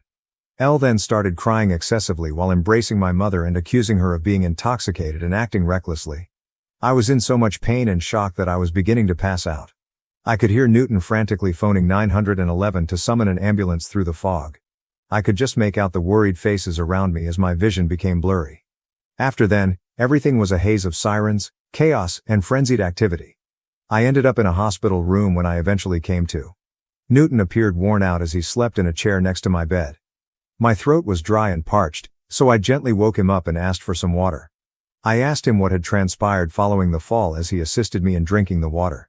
Newton described how the pain had caused me to lose consciousness and how I had needed emergency care for wrist fractures. I would have to wear the cast the doctors had put on me for the next 4 to 6 weeks while my bones healed. I then inquired about the baby. Newton told me that our child was safe after the physician's examination. I felt a wave of relief. Knowing that our baby will be all right made me happy. The anarchy that had developed following the disaster was then explained to me by Newton. Elle's family was so upset with her that they attempted to have her arrested. But the cops had only been able to get statements from the witnesses because I was unconscious. Before they could file any charges, they still needed my formal statement. Newton grasped my hands and emphasized the need for me to report my sister's behavior and put aside my feelings for her. He was adamant, saying that, considering my condition, there was no excuse for her to shove me down the steps. Still in shock, I shook my head. It was nearly impossible for me to comprehend how Elle could have done something so damaging. Although my wrists hurt physically, I could not handle the emotional toll of knowing that my own sister was capable of such harmful behavior. I wanted to talk to Elle first, I told Newton. I had to know what had made her do such horrible things. In order to get an explanation or at least an apology, I needed to speak with her directly. Newton gave me his phone and dialed her number. I asked my sister directly why she had done what she had done when she responded. Elle let out a long sigh, as though the words were hard to release, and then he opened up. In a bitter tone she uttered, "To be honest, I'm just so sick of you being the center of attention in our family. You have a husband now. You're pregnant. You get to have everything in your life. But last night was supposed to be my night, only. Yet, as usual, you showed up with your pregnancy announcement and hogged all the attention." After a little silence, she spoke again in a defensive tone. "And pushing you down the stairs, that was just a harmless prank. I didn't even think you were really pregnant at first. I didn't mean for it to be such a big deal." Her remarks were painful and disturbing. It was unbelievable to me that she would put my life in jeopardy by pushing me down the stairs because she didn't want to trust me. Before I could respond, Elle added, "I've been through a lot with my failed engagement, and for you to just show up and rub your happiness in my face was just too much. Next time, I'm sure you'll think twice before trying to overshadow me again." Her answer left me in a state of shock. She was essentially blaming me for her actions and showed no remorse at all. She hadn't even shown regret once. Elle handed the phone to my mother, who had been listening on the other end, and she inquired about my well-being. I was unaware that my sister and my parents were still present. I informed her that I had suffered a fracture to my wrist but that both I and my infant were doing well. After the party, my mom told me that she, Dad and Elle had spent the entire night at Elle's house because they were all concerned about me. I sneered and said that instead of staying with my sister, they might have waited for me at the hospital if they were that concerned. My mom went on to say that she and Dad had been speaking with Elle and that they both thought she hadn't been feeling well since last night. Despite what other people were telling me, she insisted that I not report my sister to the police because it was only a foolish drunken error. I was taken aback by my mother's request. In an attempt to understand the situation, I questioned, "Why are you defending Elle when she hasn't even apologized to me?" With a heavy sigh, my mother said that Elle was currently dealing with a lot of difficulties. She said that Elle had been crying uncontrollably and that I had made her feel ashamed in front of everyone. I reminded my mother that they should first address the fact that Elle had shoved me down the stairs, which was the true problem. My mother began stressing that family is family, and that disputes like these occasionally occurred amongst sisters. Although it was true that Elle had never done anything like this before, she pointed out that this did not justify her current actions. My mother said that it wasn't worth filing a lawsuit for a broken wrist and pledged to work with Dad to ensure that this doesn't happen again. My annoyance peaked. I adamantly said that I had been unsure of what to do before I phoned her. But I had already made up my mind after speaking with Elle. A lesson had to be given to her. My mother, who was becoming more and more agitated, pleaded with me to think again before bringing charges against Elle, warning that doing so may ruin his career. I informed her that right now, I couldn't give a damn about it. My mother made a last-ditch effort to persuade me to bring charges against Elle by threatening to disinherit me if I did. She contended that it would impact Elle for the rest of her life and create a lasting record. I was stunned by her threat, but I refused to back down. I proceeded to pursue a complaint against my sister after the phone call. She hadn't expressed regret for what she had done, but I was torn about perhaps ruining her life. Update 1. I wanted to let you know that my sister was eventually taken into custody. Despite the constant calls from my parents, my spouse and I have turned off our phones. Newton is furious that my parents appear to be giving preference to my sister over me. Newton's family and other family members have contacted him in the interim to show their concern and support. Everyone agrees that it was the correct thing to charge my sister. I'm much more concerned about my baby's safety now that I've read some of your remarks. I'm worried that Elle could endanger my unborn child in the future if she were able to shove me down the stairs. In order to prevent her from ever coming near me or my family again, I want to obtain a restraining order against her. Update 2. Hi there, other Redditors. My sister, who was previously accused of assault, was just sentenced since I provided an update last month. My parents paid for her attorney, who was quite good and made a compelling argument. She was placed on probation because it was her first infraction. The judge mandated that Elle pay for my medical expenses, participate in 6 months of required psychotherapy, and meet with a probation officer on a regular basis. After the criticism they've been getting from the rest of the family, my parents are still very angry with me but are too scared to address me.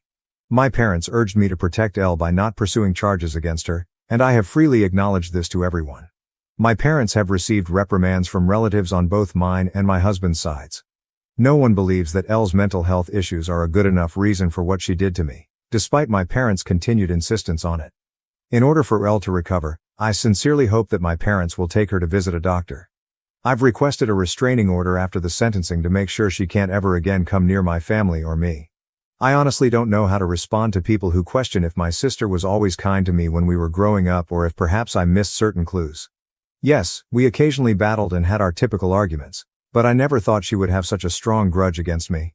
I've always loved her dearly as her older sibling, and I never imagined that she could push me down the stairs out of retaliation. Believe me, I'm just as astonished as everyone else. I suppose it's accurate to say that those closest to us are frequently the ones that betray us. Update 3. I haven't posted anything here in 5 months. Neither Newton nor I have seen Elle or communicated with my parents. I gave birth to my baby 5 days ago. After being released from the hospital, Newton and I are now giving our newborn baby the finest care possible. I heard a tap on the door last night, right before we sat down to eat. I was surprised to see my mother standing on my porch when I opened it. I was totally surprised because I had not anticipated seeing her. I said, "What are you doing here?" With caution. My husband was just as perplexed as I was to find her there, so he moved up next to me and stood guard in front of me. My mother burst into tears at once, telling me that she had just had to come over to meet the baby after hearing from some of the relatives that I had given birth to. Considering everything that had lately transpired between us, her excitement didn't seem appropriate. She continued by expressing how happy she and her father were to be grandparents at last. In order for us to rejoice as a family, she said that Dad would be coming soon with some wine and baby presents. Newton and I exchanged a look of incredulity. Did my mother truly act as though nothing had happened in the past few months? As quietly as possible, I told her that we hadn't communicated in the previous 5 months because she had chosen to side with Elle rather than me. She was standing on my porch, however, pretending that we were all on good terms simply because I had given birth, as if we were going to have a happy family reunion. Newton informed my mother that the instant she decided not to be a decent parent to me first, she had given up her right to be a grandma. He reminded her that Elle had treated me cruelly and that he would have beaten her up immediately if she hadn't been my sister, but she had shielded that monster from me because she was a mother. I could tell his remarks struck a chord because they were forceful. My mother's expression changed to one of rage. She attempted to counter by claiming that those were matters of the past and that she had done what she had to do. She maintained that we couldn't simply remove her and her spouse from our child's lives. She emphasized how unjust it was that we prevented her from seeing her grandchild. Newton, however, would have none of it. He told her that we chose who could be engaged in his life because this was our boy. Having her in our lives made neither of us feel at ease. My mother persisted in claiming that the reason she did what she did to me was because Elle had been diagnosed with depression. I shook my head in exasperation as my mother continued to defend Elle's behavior, saying she felt bad about what she had done and was trying to change. She promised that after my son was born, we would all be able to move on from the past and be a single, happy family. I sneered and clarified that I didn't desire such a thing. My mother believed she could simply ignore everything and return to our life, but circumstances had changed. There was no return to the previous state of affairs. I asked my mom to go because I couldn't take any more of it. After everything that had been said thus far, I didn't want to ruin my mood any further. Just then, my father pulled into our driveway. He exited the vehicle with a basket of presents and a large teddy bear. I was too exhausted to argue with my parents any longer, and I couldn't understand their insolence in showing up without warning. Fortunately, Newton intervened and told me to return inside and rest. He promised to deal with them and resolve the issue. I reluctantly allowed him to. I could still hear their words coming through the door as I made my way back inside. Newton's refusal to let them both in almost immediately sparked the uproar. Because he was family, my dad insisted repeatedly that he had every right to see me and the baby. My normally composed hubby lost his temper. If they didn't leave our land right away, he threatened to contact the police. Naturally, my dad persisted in arguing and insisted on leaving the baby presents behind, as though it would somehow make up for everything. Newton, meanwhile, was adamantly against taking anything from them. He made it clear to them that we did not accept their presents and that we would also obtain a restraining order against them if they ever revealed their identities again. His response clearly shook my parents. After everything, especially with a baby now involved, I suppose they thought they could just waltz back into our lives. I was pleased with my husband's handling of the matter. After our conversation today, Newton and I have decided to put cameras throughout the house as a precaution. I wish to never again see my parents. I discovered my girlfriend was cheating with my brother. I exposed them at my wedding. But the drama is far from over. I, 45, am, never imagined that I would be writing this, yet I feel compelled to do so. My wedding day last week was supposed to be the best day of my life. Instead, because of my own acts and the betrayal of my family, it became a nightmare. I'm not sure if I made the correct decision, and I'm still processing everything that transpired. This is the complete tale. I believed that the woman I was seeing 6 years ago was the love of my life. After almost 2 years of dating, I was thinking about popping the question. I believed that she, 32F, was all I could have ever wanted. Intelligent, attractive, and we appeared to have similar values. I happened to find some text messages on her phone one day. I swear I wasn't spying. I had seen them when she was in the shower and asked me to check something for her. She and my younger brother, 40M, exchanged messages. I initially believed it to be harmless family banter, but as I continued reading, my heart fell. Let's just say it was obvious they were more than just buddies because they were discussing getting together and how much they missed one another. As soon as she emerged from the shower, I confronted her. She initially tried to gaslight me into believing I was paranoid by denying it. She started crying though, when I showed her the messages. She and my brother have been having an affair for months, right in front of me, it turns out. I was heartbroken. The two people I trusted the most in the world had betrayed me in the worst way possible. Not only had my girlfriend cheated on me, but she had done it with my own brother. I told her to leave my life and immediately stopped our relationship. My brother attempted to defend it when I challenged him about it. Can you believe that he claimed they couldn't help their feelings after falling in love? As though somehow that made it okay. I told him I didn't want to see him ever again and that he was dead. My parents should be on my side, wouldn't they? False. They continued to urge me to forgive my brother, even though they were disappointed in him. They would say, "He's your brother." Family is the most important thing. In my opinion, loyalty and trust are the most crucial factors, and both my parents and brother have demonstrated that they are unaware of this. I broke up contact with everyone.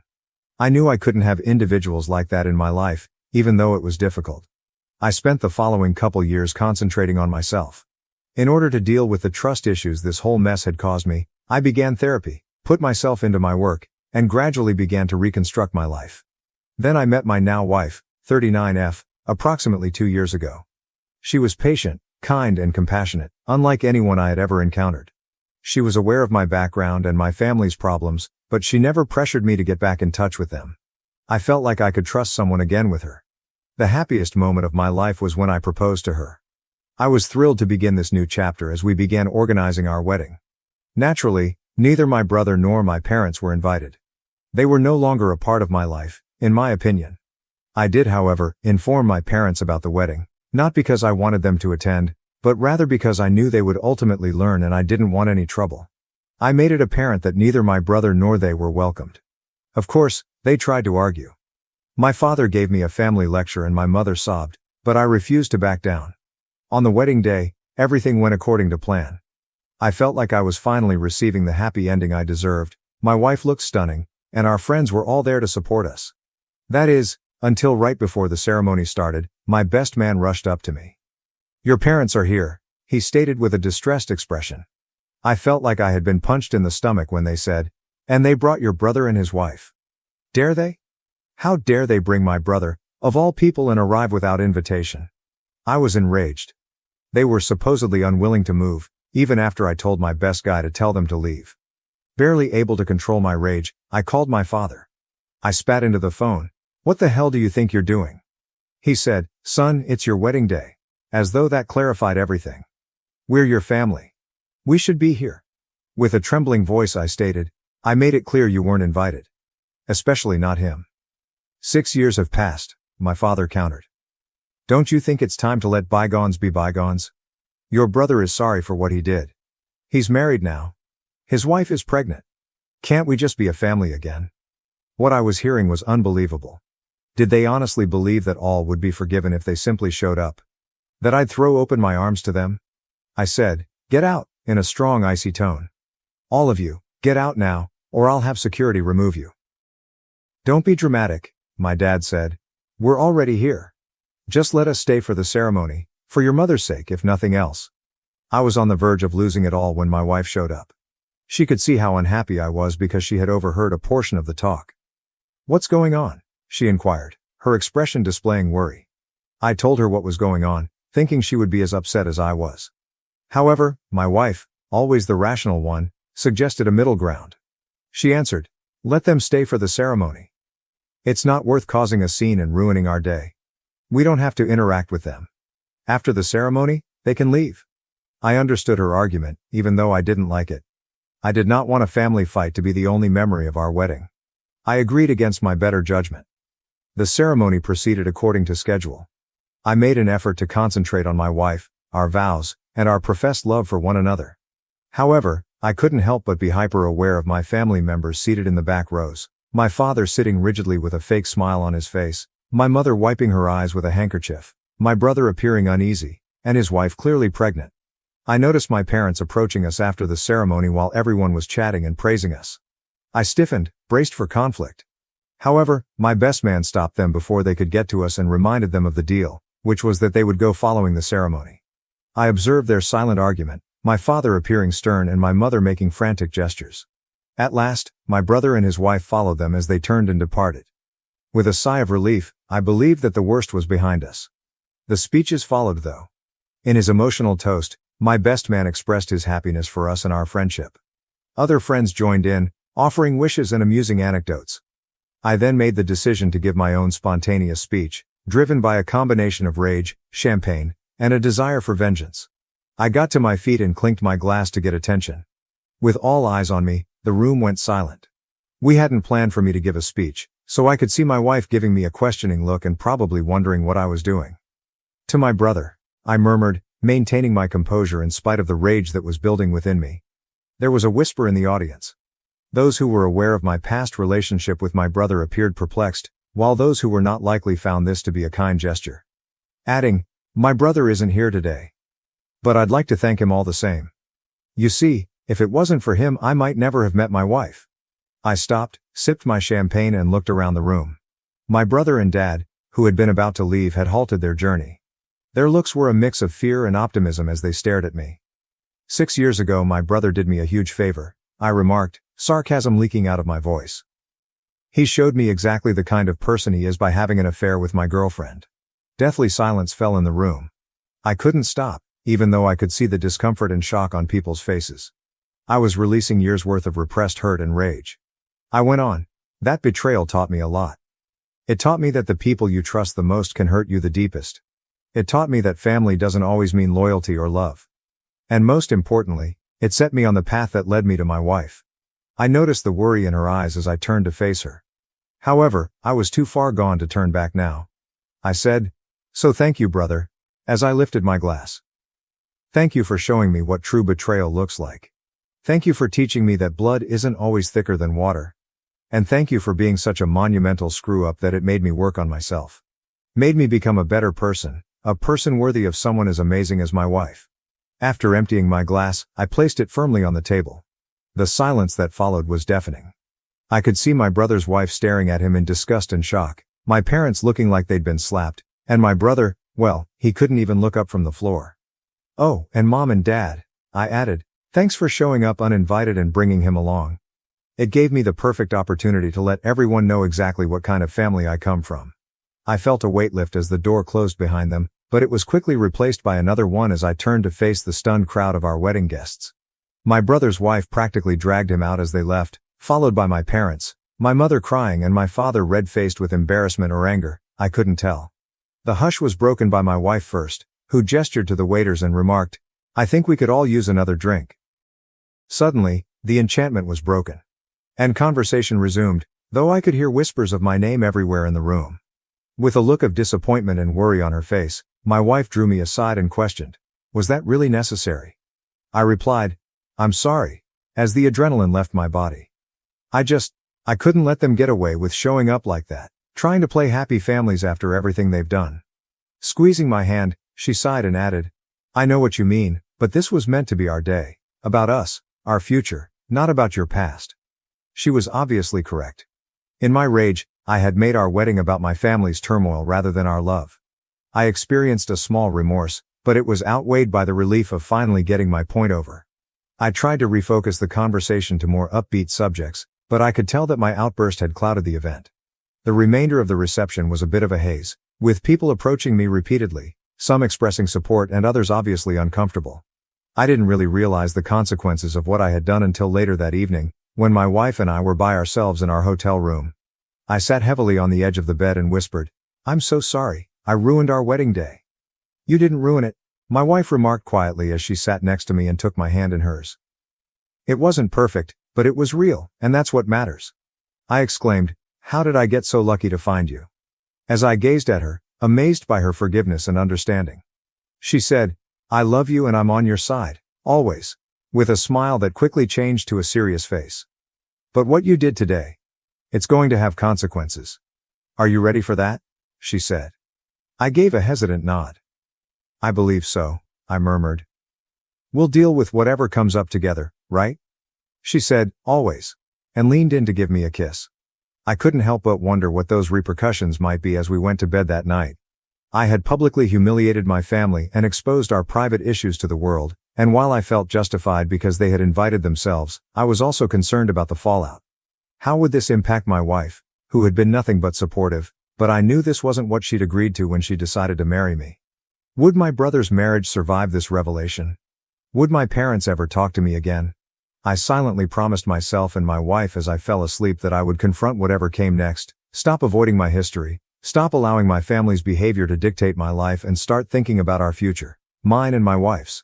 I had no idea that the drama would continue for weeks to come, with surprises and confrontations I never expected, but that's a tale for another day.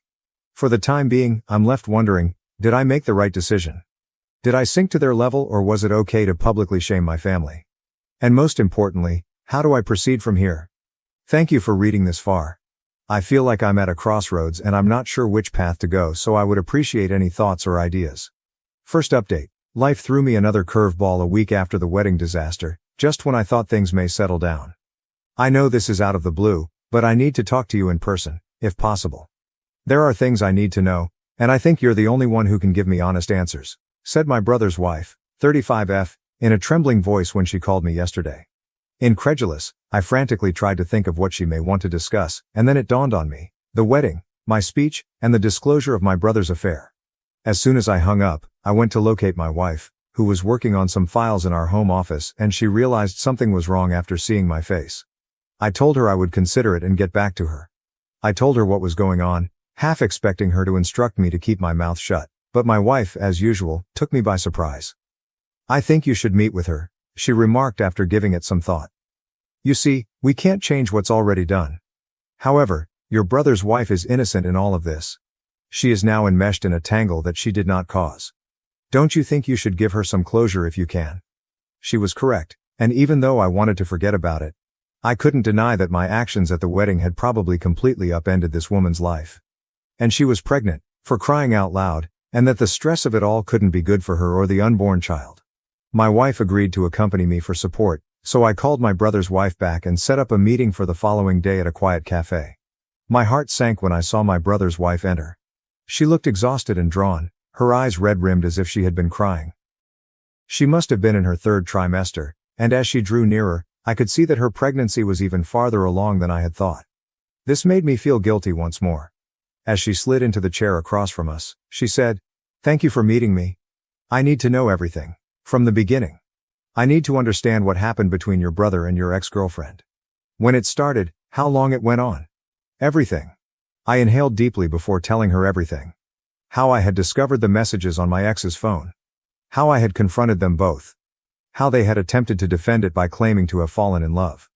How my parents had urged me to forgive them and how I had severed all contacts with them. I kept a close eye on her expression while I spoke. She continued to be largely unresponsive, but I could see the anguish in her eyes and the faint quiver of her bottom lip. She was silent for a while after I was done, then she said, "Are you certain? Are you positive that it was him?" "Yes," I muttered. "I apologize, but I'm positive." Her hand instinctively moved to rest on her big belly as she nodded softly. "It was all a misunderstanding," he informed me. "Because you were attracted to his girlfriend and found it hard to believe she had chosen him. You severed relations with the family for that reason." Anger shot through me. He had lied to her, of course. Why had I anticipated a different outcome? I repeated, "I apologize," as I was at a loss for words. She gave a headshake. "Avoid becoming. You are not to blame. I'm at a loss on what to do. A baby is due in a few weeks. How can I possibly believe him? With someone who could do this, how can I raise a child?" My wife gently raised her voice. "I have no simple solutions. You're not alone though, and I want you to know that. We are here to help if you need it in any form." My brother's spouse gazed at her with an expression of surprise. "Why? You're not even familiar with me." The simple response from my wife was, "Because it's the right thing to do. And regardless of what has transpired between the adults, that baby is family." With a wave of pride and affection for my wife, I nodded in accord. Of course, she was correct. My brother's child, my niece or nephew, shouldn't be affected by any problems I had with him. With passion choking her voice, my brother's wife responded, "Thank you. As of right now, I have no idea what I will do. However, it means a lot to know that I have support." We continued our conversation, exchanging contact details and forming provisional plans to keep in touch. She was about to depart when she stopped and gave me a serious look. She remarked, "I can see why you did what you did at the wedding. I understand, but I'm not saying that was right. I am, in a sense, appreciative. At least I now understand the reality." We were both deep in thought on the way home. My wife finally raised her voice. "Are you all right?" she inquired. I let out a sigh. "I'm not sure. I feel bad for hurting her. However, I'm also relieved that the truth has come to light." "Is that really so bad of me?" My spouse gave a headshake. "It's a human. The entire scenario is complex and disorganized. There are no unambiguous right or wrong responses." Of course, she was correct.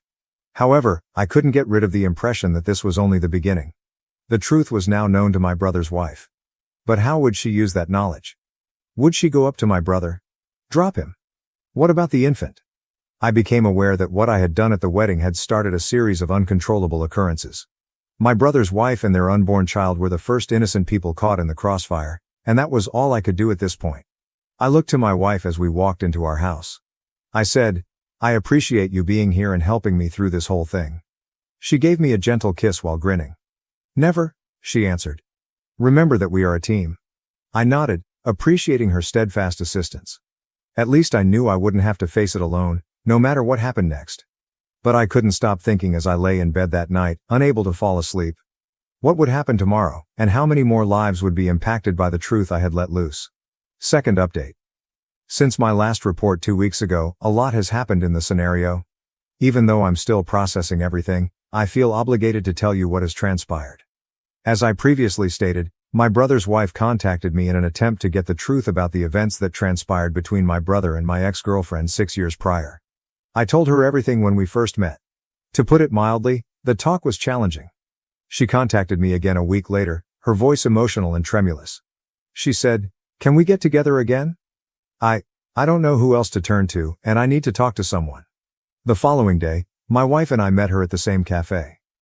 I was astonished by her appearance. I was concerned because she appeared even more worn out than previously, with pale skin and black circles under her eyes, especially considering how far along she was in her pregnancy. She began speaking as soon as she took a seat. With trembling hands she added, "I confronted him. I asked him to be honest with me, and I told him what you told me." In the hopes that my brother had finally made up his mind, I held my breath. Naturally, though, that was too much to ask for. She went on, her voice hardly audible above a whisper. "He denied everything. He accused you of lying, claiming that you've always envied him, and attempting to destroy his life. He even implied that you might be the one who had the affair and that you're blaming him for it." I was furious, but my wife quietly pleaded with me to let my brother's wife finish. With tears in her eyes, she looked up at me and whispered, "I didn't believe him. I wanted to, but he seemed to be reading from a script based on his reaction. And he became irate when I asked him for specifics. He has never before become upset with me. I realized then that you were being honest." Although I was glad that she trusted me, I was sad for her and her unborn kid. "What will you do?" my wife inquired softly. I had seen that my brother's wife frequently made this action when she was under stress. Her hand moved to her belly. "I'm not sure," she said. "I just don't see how I can stay with him, and I've been thinking about it constantly." I tried to sound objective as I inquired, "Are you thinking about getting a divorce?" Slowly, she nodded. "I believe I must. Someone who can easily lie to me and to everyone else around him is not someone I can trust, and I cannot raise a child with them. How would that set an example for our child?" I was unable to refute her reasoning. I was impressed by her strength, if nothing else. My wife asked if you had spoken to a lawyer. The wife of my brother shook her head. "Not just yet. Before I did that, I wanted to make sure. To be sure I wasn't overreacting, I suppose I wanted to speak with you first." I told her, "You're not overreacting. My brother's actions constitute a grave betrayal of trust. Furthermore, it speaks something about his character that he is still lying about it today." She wiped away a tear and nodded. "I understand. I simply never imagined that I would find myself in this situation, considering divorce while pregnant. It has the plot of a lousy movie." Squeezing her hand, my wife extended her arm. She said, "You're not alone in this. We are here to support you in whatever you choose to do." I gave a nod of assent. "Yes, without a doubt. And not only for you, but also for the unborn child. Regardless of what transpires between you and my brother, that child is part of our family." We spoke about her alternatives for the next hour. In order to understand her rights, particularly with regard to custody of the child, my wife advised that she speak with an attorney. I offered to assist her in locating a qualified therapist, who could assist her in processing her feelings and making rational decisions. My brother's wife appeared calmer and more focused as our meeting came to a conclusion. She remarked, "I believe I know what I need to do. I need to do what's best for me and my baby, even though it won't be easy." We bid her farewell with hugs and vowed to keep in touch. I experienced a range of feelings as we watched her leave, including relief that the truth was known, pity for her suffering, and rage at my brother. My wife broke the stillness on the way home. "Are you aware that this isn't finished? When your parents and brother learn that she is thinking about getting a divorce, they will respond." I let out a sigh. "I understand. To be honest, I'm trying not to think about it. We have to be ready," she added. "They may attempt to hold you accountable for this. Are you prepared for that?" I considered it for a while. I reached out to hold my wife's hand and said, "We'll face whatever comes up together, right?" She gave my hand a squeeze. "Never," she answered. I couldn't get rid of the sensation that we were about to experience something significant as soon as we drew into our driveway. My parents would surely have something to say regarding my brother's wife's divorce proceedings. The wife of my brother was contemplating a divorce. Without a doubt, my parents would become involved.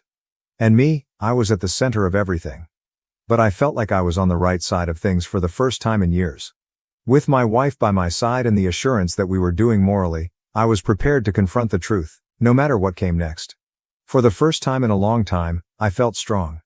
Nevertheless, I couldn't help but ponder what the consequences might be as I laid in bed that night. What would my brother think if he found out that his wife was actually thinking about leaving him? Whose side would my parents choose this time? Time will tell, I suppose. However, I am certain of one thing. I will not allow the truth to be suppressed once more. Not now. Third update. Since my last update, which was a month ago, things have drastically changed. The decision to file for divorce has been made by my brother's wife. Last week, she informed me over the phone in a steady, resolute voice. She remarked, "I've given it a lot of thought.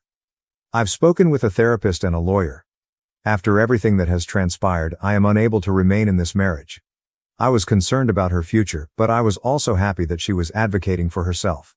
She interrupted me when I voiced my worries about her raising the child by herself. "I'm positive," she stated confidently. "I would rather handle this alone than bring up my child in a home where lies are the norm. Both of us are worthy of better." She is currently living with her parents after moving out. My brother will shortly receive the divorce papers. My father called me out of the blue 2 days after that call. This was the first time we had spoken since the wedding. He sounded exhausted as he said, "Son, we need to talk. Your sibling is in disarray. He claims that you're responsible for everything and that you have been telling his wife falsehoods." I could feel my temper building. "Dad, those aren't lies. You are aware of what he did. You've known all along." After a long silence, my father's emotionally charged voice came back. "I understand. I should have handled things differently back then. As should your mother.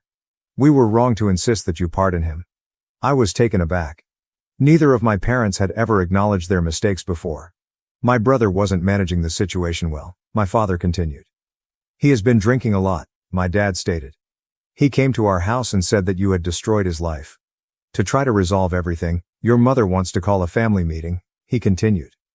"Would you think about attending?" I felt conflicted. I had a part that wanted to say no, to stop the family drama. Another aspect, though, seemed odd. I had assumed it had died years ago. Finally, I said, "I'll give it some thought, but I'm not promising anything." I shared both chats with my wife after the call. After paying close attention, she questioned, "What are you going to do?" I gave a headshake. "I'm not sure. A part of me wants to simply get rid of everything." She concluded for me, "But another part wants to go to the family meeting." I gave a nod. She believed I should go, which surprised me. She remarked, "This has been looming over your head for 6 years. Perhaps this is your opportunity to finally face it directly and put it to rest." "What if it simply exacerbates the situation?" I inquired. She answered, "Then at least you'll know you tried. And I'll be right there with you no matter what." That's the current situation. The wife of my brother is submitting a divorce petition. My sibling is going downhill. Additionally, I'm thinking of attending a family gathering that might either mend or reopen old scars. I have no idea what will occur. A part of me is afraid to face my family and all the hurt and rage that have been brewing for years. However, I also have a hopeful side. Perhaps that's a bold phrase, but I feel like my family has a chance for true honesty for the first time in years. I am confident that my wife will back me no matter what. And I know that by sticking to the truth, however difficult it may be, I'm doing the right thing. If I choose to attend the family gathering, I'm not sure if I'll provide another update. However, I would like to express my gratitude to everyone who has read these updates and provided guidance and support. Although it has been a challenging path, it has been so much easier to know that I am not alone. Good luck to me. I suspect that I will require it. My husband confessed to having an affair with my sister. Just as I found out I was pregnant, what should I do? I am 35F, and I have been married to my spouse, Henry, 37M, for 5 years. Our marriage seemed to be going well until my spouse suddenly admitted to having an affair with my sister. We both work as doctors at a large university hospital, you see. Outsiders may find that glamorous or satisfying, but it also adds a layer of complexity to our relationship. Our marriage hasn't always been picture perfect because of the long hours, the emotional toll of caring for patients, and the fact that we both have a strong passion for what we do. It has been challenging to balance our personal lives with our careers, and there have been times when the demands of our work have made things much more challenging. However, we were able to help one another through it all. He was my companion, and I never doubted for a moment that I would be with him for the rest of my life. Actually, I found out I was pregnant 2 months ago. Henry and I were excited to have children when we initially got married. Despite our best efforts and dreams, it simply never occurred for us. Even though we tried for a long time. We eventually came to terms with it. We gave up on making an effort, reasoning that if it was meant to be, it would come naturally. It was difficult to let go of that dream, but we put all of our effort into our relationships and occupations, believing that destiny would lead the way. I therefore refrained from drawing conclusions right away when I started getting morning sickness. A part of me assumed it might simply be work-related stress. In order to rule out the possibility, I nevertheless made the decision to take a pregnancy test. I was blown away when the test came back positive. It was such a time of great excitement and incredulity. I never imagined that I would be looking at that small test and knowing I was pregnant after all these years. Waves of emotions swept over me, and I had to take a seat to come to terms with the fact that I was pregnant. It was a mixture of wonder and happiness. My first instinct at the time was to tell Henry the news. After everything we'd gone through together, I knew how much this would mean to him. However, he was away at the time for a number of medical conferences. I chose to wait until he came back to tell him in person since this information was too crucial to convey over the phone or in a brief text message. I was aware that witnessing his response firsthand would heighten the significance of the situation. I had everything sorted out just right for the day Henry was due back from his trip. When I received the amazing news that I was expecting, I wanted to make the occasion extra special. I made lunch for us at our favorite restaurant, which we often frequented on special occasions or when we simply needed a little alone time. It was peaceful, comfortable, and stocked with all the foods we both enjoyed, so it was a place that carried many memories for us. As I thought about how this would be the beginning of a new chapter in our life, I tried to picture his reaction when I broke the news to him. However, I could tell right away that something wasn't right when I went to pick him up at the airport. Henry appeared distracted, seemingly absorbed in his thoughts. His greeting was different from his normal one. He didn't give me a warm embrace or show pleasure at seeing me after a long time apart. I could sense the disconnect in his manner, and he hardly even said hello. I attempted to dismiss it, speculating that perhaps he had been affected by the lengthy flights or the pressure of the conference. In an attempt to cheer him up and give us a chance to catch up, I brought up the reservation at our favorite restaurant. To my astonishment, however, he sighed, clearly annoyed, and suggested that we probably just go home and cancel. He sounded abrasive, as though the thought irritated him. I was surprised by his response. Since we didn't have any other important arrangements for the day, I figured that a lovely lunch would be the perfect way to help him relax. I told him that it would be better to have a brief lunch out and then go home because we would most likely wind up ordering takeout anyhow. He nodded curtly and let out an angry groan. Then, as though I hadn't been there, he resumed staring at his phone and distractedly scrolling while I took us to the restaurant. The tension between us was heavy by the time we arrived at the restaurant. Henry didn't say much as we sat down at the table. I questioned him about the conference in an attempt to start a conversation and diffuse the tension. His answers were one-word answers that didn't lead anywhere. They were brief, aloof and chilly. He was very different from that. Usually, following these excursions, he would tell tales of the individuals he encountered, the thought-provoking discussions he attended, or the novel concepts he discovered. However, he seemed to be keeping something back this time, and I couldn't help but wonder what was actually happening. To be fair, I had observed a minor change in Henry's conduct over the previous few weeks. He had begun to seem aloof before our lunch that day. Although I was a little worried, I dismissed it as the typical stress that comes with being a doctor. At first I didn't give it much thought because our professions are hard and frequently leave us exhausted both physically and psychologically. Because of the demands of our jobs, we had both experienced difficult periods in the past, so I figured this was simply another one. I kept telling myself that after his conference, he would feel better and we would return to our regular routine, and that he would finally open up after things had calmed down. However, I started to feel increasingly nervous as I sat across from him at lunch that day. Seeing him not recognize me and hardly speak. I made an effort to ignore my nervousness though. Even though we were at odds, I was anxious to inform him about the baby since I had waited long enough to do so. I hoped that by telling him about the pregnancy, he would suddenly stop worrying about whatever was hurting him and we could both enjoy this moment that would change our lives. Henry looked up from his plate just as I was getting up the nerve to tell him, just as I was ready to break the best news of our lives. He spoke in a calm, low voice, saying what I never thought I would hear. I have been unfaithful to you. ***. I didn't really pay attention to what he said at first.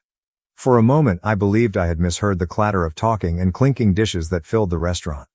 I laughed nervously and said, "To what?" As though he had said something incorrectly. Then he looked me in the eyes, something he hadn't really done all day, and said it again, more clearly this time, in a tone that was almost emotionless. Asterisk asterisk. I've been having sex with Emma, your sister.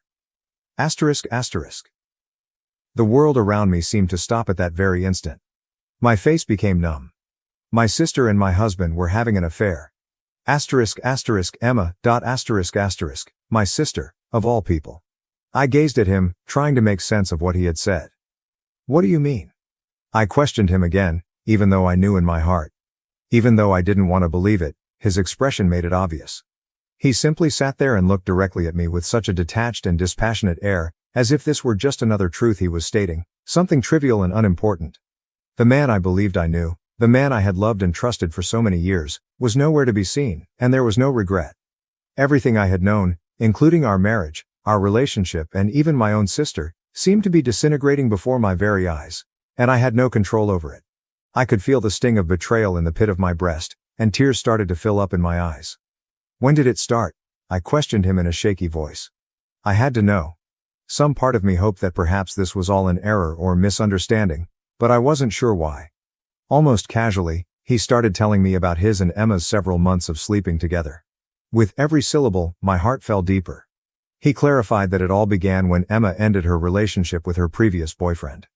After the separation, she was inconsolable and had begun visiting our home regularly to get assistance.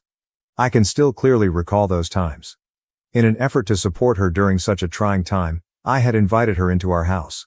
I believed we were aiding in her recovery since she was my sister. I had no idea, though, that Henry and Emma were growing closer behind my back in ways I could never have predicted. Yes, they had been friendly from the beginning.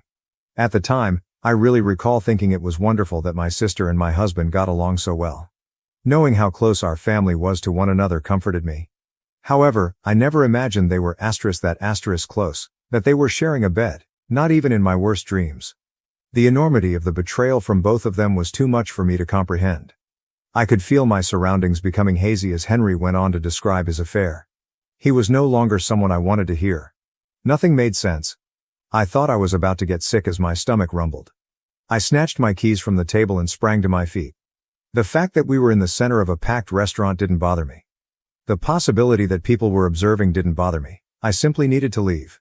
As I hurried to the exit to locate my car, Henry began calling after me.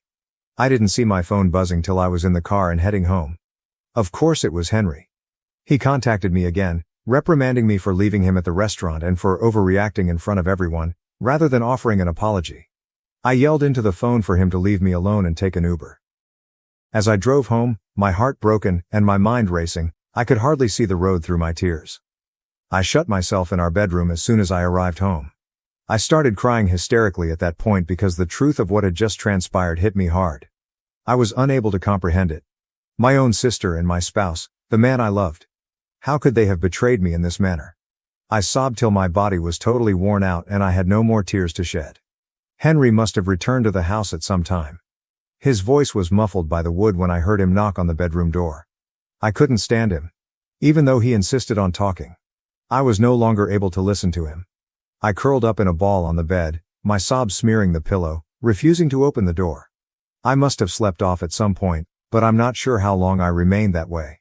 It was already midnight when I awoke. Henry had ceased hammering, and the house was oddly quiet. I was so hungry that I made the decision to go downstairs and buy some food. Henry was dozing off on the couch when I arrived in the living room, and his phone was on the table beside him. My blood boiled when I saw him sleeping there, appearing so content. After what he had just told me, how could he sleep so soundly? After standing there for a while, fuming with rage and shock, I turned to look at his phone. This was something I had never done in our whole marriage. However, I unlocked Henry's phone for the first time that evening. He was so certain that I wouldn't ever suspect him that he hadn't even bothered to change his passcode, which he had always used. He was so confident that I would always trust him. How foolish I had been. How could I have failed to notice what was going on right in front of me? My heart pounded as my sister and I went through his messages, dreading what we may discover but still having to know the whole truth. And there it was. They had exchanged several offensive pictures, each more agonizing to view than the one before. Pictures of my own sister and my husband smiling, making jokes, and organizing their covert meetings. They had even made plans to meet at different hotels while I was totally unaware of it. What broke me the most were Emma's texts. She had written in one of them about how thrilling it was to have sex with him behind my back and how the excitement of lying enhanced their relationship. She even went so far as to claim that it improved the quality of the intercourse. It was unbelievable to me that this was genuine. I had grown up with and trusted my own sister, and she had deceived me in the worst way. And our marriage was so easily ruined by Henry, the man I had promised to be with for the rest of my life. I had to have proof of what I had witnessed, so I snapped pictures of their messages on my own phone while my hands were shaking. I went back upstairs in silence after getting what I needed. I started packing. I was aware that I couldn't live in the same house as Henry. I couldn't bring up this child with a husband who had betrayed me and so severely damaged my trust. In an attempt to keep myself together, I packed a few necessities in a bag, but my hands trembled with each thing I put in and my heart was racing. After finishing, I drove directly to my parents' home, which was located in a different town. My parents were shocked to see me when I got to their house, but I couldn't tell them anything straight away. Fortunately, they didn't ask many questions that evening. I simply told them that I needed to remain with them for a bit. I've been residing with my parents ever since that evening. Yes, I am in the process of ending my relationship with Henry. After all of this, I haven't spent any time in getting a divorce. After being betrayed, there is no turning back. After learning of everything, my parents are also incensed and have cut Emma off entirely. She is no longer welcome in our family, and they are ashamed of what she did. Emma has repeatedly called me to express her regret, saying that it was all a big mistake. However, I'm not sure if I'll ever be able to forgive her. Ironically, Henry's family has been incredibly supportive, especially given that their own kid is to blame for this problem. They made it apparent that they were extremely disappointed in him as soon as they learned of his adultery. They have made a strong stand and disapprove of what he has done.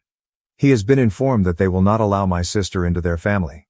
They haven't tried to hide their distaste. It's as if they now recognize Henry for who he really is. Update. Since many of you have been inquiring about the nature of my connection with Emma and the reasons behind my sister's actions against me, let me clarify a few things. What can I say?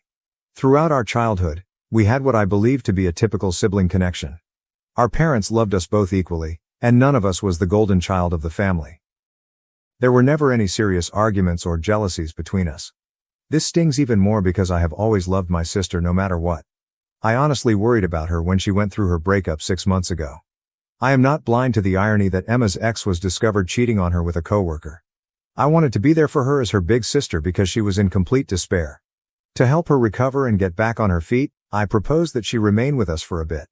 Remembering how she would confide in me about her trust concerns following her breakup is what's really getting to me right now. While she was sleeping with my husband, she would sob on my shoulder and tell me that she could never contemplate doing to someone what her ex had done to her. There are simply no adequate words to describe the degree of manipulation. Emotionally, the pregnancy has been challenging. I am reminded to share these events with my husband whenever I have a doctor's appointment or develop a new ailment. I'm dealing with this alone instead. Well, not totally alone. My parents have been amazing, and a few of my hospital co-workers have really come through for me. The impact this has had on our work lives is unexpected. Fortunately, Henry and I work in different departments at the same hospital. News of what transpired spread really quickly, and although most individuals have been professional, it's obvious whose side they support. Emma's response to everything has been especially startling. She appears to be very shocked that our parents have interrupted her. She continues to send them lengthy emails in which she emphasizes the importance of family unity and how she is still their daughter. After she made the terrible decision to betray her own sister, Mom eventually lost it and responded to Emma, telling her that yes, family should be together, which is precisely why they are supporting me. I appreciate how supportive Henry's family has been. In particular, his mother has been amazing. She has made it plain that I will always be a member of their family, regardless of what happens with Henry, and she calls me frequently to see how I and the baby are doing. She told me that she is really ashamed of her son's behavior and that she taught him better than this. Concentrating on my child is what's enabling me to proceed. Every time I see them on an ultrasound or feel them move, it serves as a reminder that even the most dire circumstances can yield something lovely. Even though I'm still afraid of becoming a single mother, I know it's preferable to remaining in a marriage with someone who could completely deceive me. After learning about my pregnancy, I'm relieved Emma broke up with Henry. Unfortunately, he lost her as well. The man had the gall to end our marriage in the hopes of getting away with a younger me.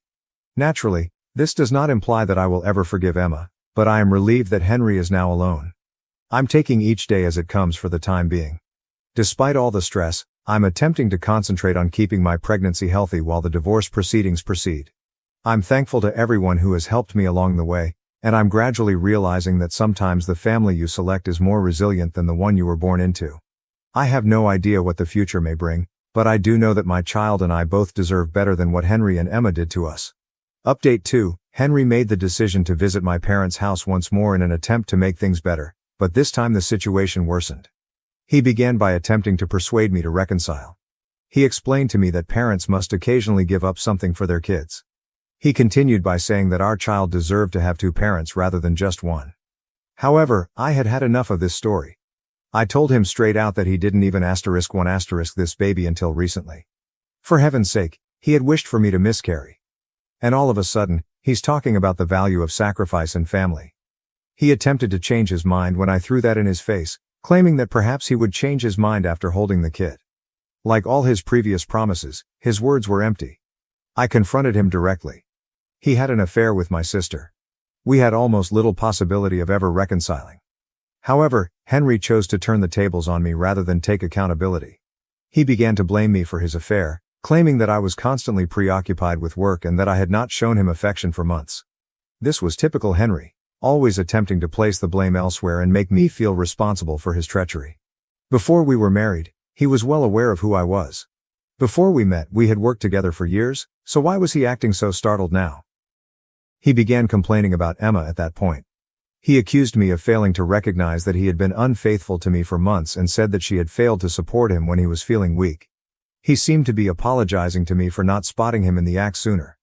By this time, I was furious. I bluntly informed him that he should quit blaming me for his adultery. His own parents, who had sided with me for a reason, were aware that what he had done was unacceptable. Henry sneered, his haughtiness returning, and declared that his parents loved him and would always forgive him. I was unable to contain myself at that point. I was honest with him, telling him that his parents had already chosen to deny him his inheritance and were done with him. Furthermore, our infant was receiving all of that money rather than him. When he realized, I saw his face fall apart. He was speechless for the first time since it all started. In a moment, his typical self-assurance and smugness disappeared. To be honest, I did get a sense of fulfillment from seeing him consider the repercussions of his behavior. He began screaming at me, calling me nasty and vile for ruining his life and expressing his regret that he had cheated on me earlier. Since this whole argument was becoming meaningless, I simply shook my head and requested him to go. Henry then became quite near to me and began yelling, which really unnerved me. At this time my parents, who had attempted to keep me in the other room, heard Henry's loud statements and came out to see how I was doing. My dad quickly came over and yanked Henry away when he realized that he was only inches from my face and that I was flinching.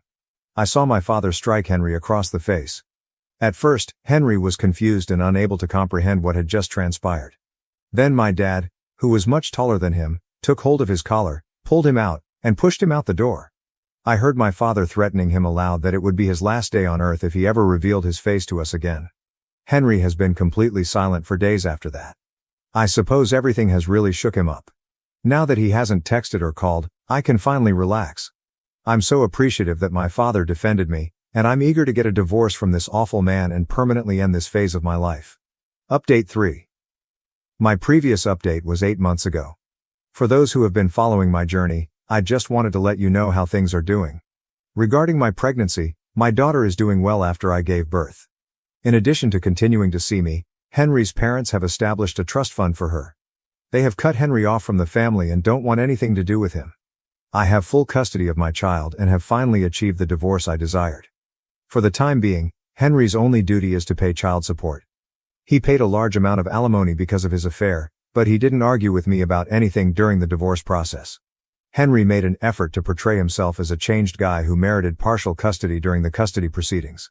The judge, however, was unimpressed when his own parents testified about his actions and offered proof of his early rejection of the pregnancy, including his terrible yearning for a miscarriage. The best gift Emma could have given me after everything she did for me is that, although she still occasionally texts me, she hasn't disturbed me much overall. She attempted to get in touch with someone last month via a common friend, stating that she was interested in seeing her niece. I quickly shut that down. Despite being the biological aunt of my kid, she forfeited her right to participate in our lives when she decided to have an affair with my husband. The actual birth was a touching event. In fact, my mother and Henry's mother were in the delivery room with me.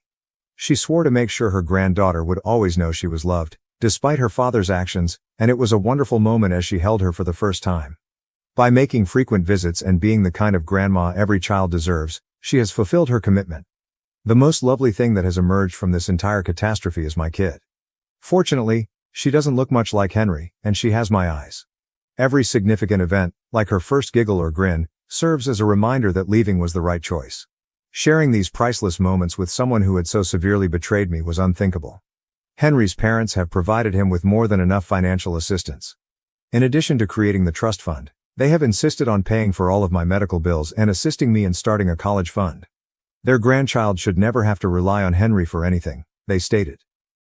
Regarding Henry, he hasn't been around much, which is just how I want it. Beyond that, he hasn't shown much desire in being a father. He pays his child support on time, most likely because his parents are looking. He has reportedly been attempting to get back together with Emma, but she has reportedly moved to a different state and doesn't want to interact with him, according to mutual friends. Throughout it all, my parents have been my pillars of support. My dad, who has never been very emotional, becomes very mushy with his granddaughter, and they have assisted me in setting up a lovely nursery. Even after going through such betrayal, it is consoling to realize how much love is all around us. Considering everything that has transpired, I genuinely believe that I'm in a better place now. Though it no longer defines me, the betrayal still stings when I consider it. I'm not merely a woman who has had her sister and husband cheat on her. In addition to being a mother and a successful doctor, I reconstructed my life according to my own standards. I'm concentrating on my daughter's development and our new life together for the time being. Although it's not the life I had in mind, it's better than I could have ever dreamed of when I was attempting to work things out with Henry. My parents chose my sister's baby shower over my wedding. Am I the asshole for walking away and cutting ties? I, 35M, never imagined that I would be sharing my innermost thoughts on Reddit, yet here I am, lost, and turning to strangers for online guidance. Please be patient with me while I attempt to sort out the chaos that has become my family life. It's a lengthy and intricate narrative. I was raised in what I always assumed was a standard suburban American middle-class family.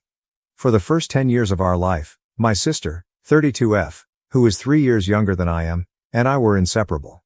We truly enjoyed each other's company, and our parents encouraged us to be close. For hours, we would construct intricate Lego towns, invent our own coded languages, and defend our backyard fort against fictitious intruders. We laughed a lot, shared secrets, and formed a friendship that I believed would last a lifetime during those formative years. However, things started to alter as we approached adolescence. It was mild at first, so subtle that I was unaware of it. My sister began displaying a new fiercely competitive side, not only for me but also for our parents' approval. I can recall when I first became aware of it. I had just joined the junior varsity baseball team at the age of 14. My parents were preparing a small celebratory supper, and I was ecstatic. My sister unexpectedly revealed that she had been selected to represent her class in a city-wide art competition the morning of the dinner. My celebration quickly became a shared occasion, with the majority of the attention being on her rare opportunity. These attacks increased in frequency and sophistication over time. Whenever our dad had a pastime that month, she would suddenly get interested in it. She would be honing her swing every day if he started playing golf. My sister became an avid reader and was always eager to discuss the newest book when Mom started a book club. I attempted to dismiss it as typical sibling rivalry, but it was more than that. She would force our parents to make a decision by scheduling significant occasions on the same days as my activities. For example, Mom thoughtfully planned a family movie night for my high school graduation celebration. Or she arranged a charity bake sale on the day of my state championship baseball game. This behavior was not entirely unknown to our parents. She always had an excuse ready when they called her out on it. I didn't realize, or it just worked out that way, she would explain with a completely innocent look. With one parent attending each function, they would typically wind up splitting their attention. When they had to make these decisions, I could see the remorse in their eyes, but it didn't alter the reality that they were being controlled. The competition continued as we grew older. It simply changed. My sister seemed to spend her entire life conforming to our parents' expectations, while I followed my passion for technology and developed a career in the field. Despite being accepted to her desired school, she decided to attend the college they recommended. She gave up her personal hobbies to pursue the career they were always discussing. Instead of dating the creative types she used to be attracted to, she even dated the kinds of men they liked. Please understand that I adore my parents. Even when I took a different route than they had in mind, they have always been there for me. They celebrated my promotions, assisted me in moving into my first apartment, and were always ready to offer guidance. But when it came to my sister, there was always this undercurrent of approbation. Although they would never express it directly, they were clearly proud of the decisions she made. Their excitement when she called with news was evident, as did the way they would boast about her to their acquaintances. A few years back, while we were both at home for the holidays, I made an attempt to discuss it with my sister. I questioned her about if she was actually content with the decisions she was making and whether this was the life she had always desired. I was shivered by her response. "You don't get it, do you?" With a smile that stopped short of her eyes, she said, "You win like this. You get what you want when you give them what they want. I suppose you've never been excellent at the game, but it's not difficult." I was plagued by that conversation for years. It helped me comprehend that my sister, with whom I had constructed forts and developed coded languages, was no longer with me. Someone I hardly recognized took her place, someone who viewed our familial ties as a contest to be won. Let's fast forward to the present. I've been dating my girlfriend for 5 years, and we are recently engaged, 33F. We became inseparable after meeting at a computer convention and connecting over our love of obscure sci-fi series. She is intelligent, compassionate, and has supported me through all of the family strife. We've developed a life together, and last year I made the proposal. I was so happy that I couldn't wait to tell my relatives about it. My parents' response was, at best, ambivalent when I phoned them first. Naturally, they applauded me, but their enthusiasm was noticeably lacking. The first thing my mother asked was, "Have you told your sister yet?" It hurt, but I dismissed it, blaming the surprise for their muted response. My sister, who had been employed overseas by a big corporation, reported that she had been married in a small ceremony abroad around the same time. We were unable to go because of travel restrictions and the pandemic. I could see the guilt gnawing at our parents, who were horrified that they had missed it. They spoke about how they could make it up to her and planned a late celebration over the course of several hours of video conversations. My sister then revealed yet another shocking fact a few months ago. She was expecting a child and would be returning to the United States for a prolonged stay. For 6 months, she and her husband, 34M, would be living with our parents, working from home, and getting ready for the baby. I was initially pleased for her. She is still my sister despite our complex relationship, and it was exhilarating to consider becoming an uncle. In an attempt to connect with my prospective niece or nephew, I even began to look at onesies with geeky messages. Then, however, things began to deteriorate. My parents appeared disinterested and preoccupied when I attempted to include them in the wedding planning process.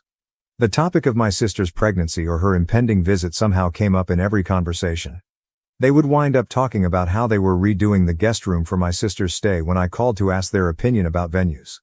They had missed her wedding, after all, so I tried to be empathetic, but it was annoying. I recall one extremely depressing event. Finally, I had located the ideal location for the wedding, a stunning lakefront resort that my fiancé and I adored. My mom and I were on the phone when I enthusiastically described the location and asked if she and Dad would want to join us for a visit. What did she say? "That sounds lovely, honey, but we have a lot going on that weekend. We promised to be there via video call for your sister's first ultrasound." You get it, don't you? Though not in the sense she intended, I did comprehend. I realized that, once more, my sister's life was becoming more important than mine. I realized that even if she was on the other side of the globe, she could still ruin my moments. Last week was the real hit. The day of my wedding coincided with my sister's announcement that she was throwing a baby shower. She gave me the naive expression I was all too familiar with when I confronted her about it. She remarked, her voice brimming with fictitious worry, "Oh, I didn't realize that was your wedding date. However, it's the only day that works for everyone, and I'll be returning to my country shortly after. I take it you can adjust the date. You haven't even sent out invitations yet." However, invitations had been sent out. We had paid many non-refundable deposits, reserved the space, and engaged caterers. Not only was it inconvenient to change the date, but it was now all but impossible. I was enraged.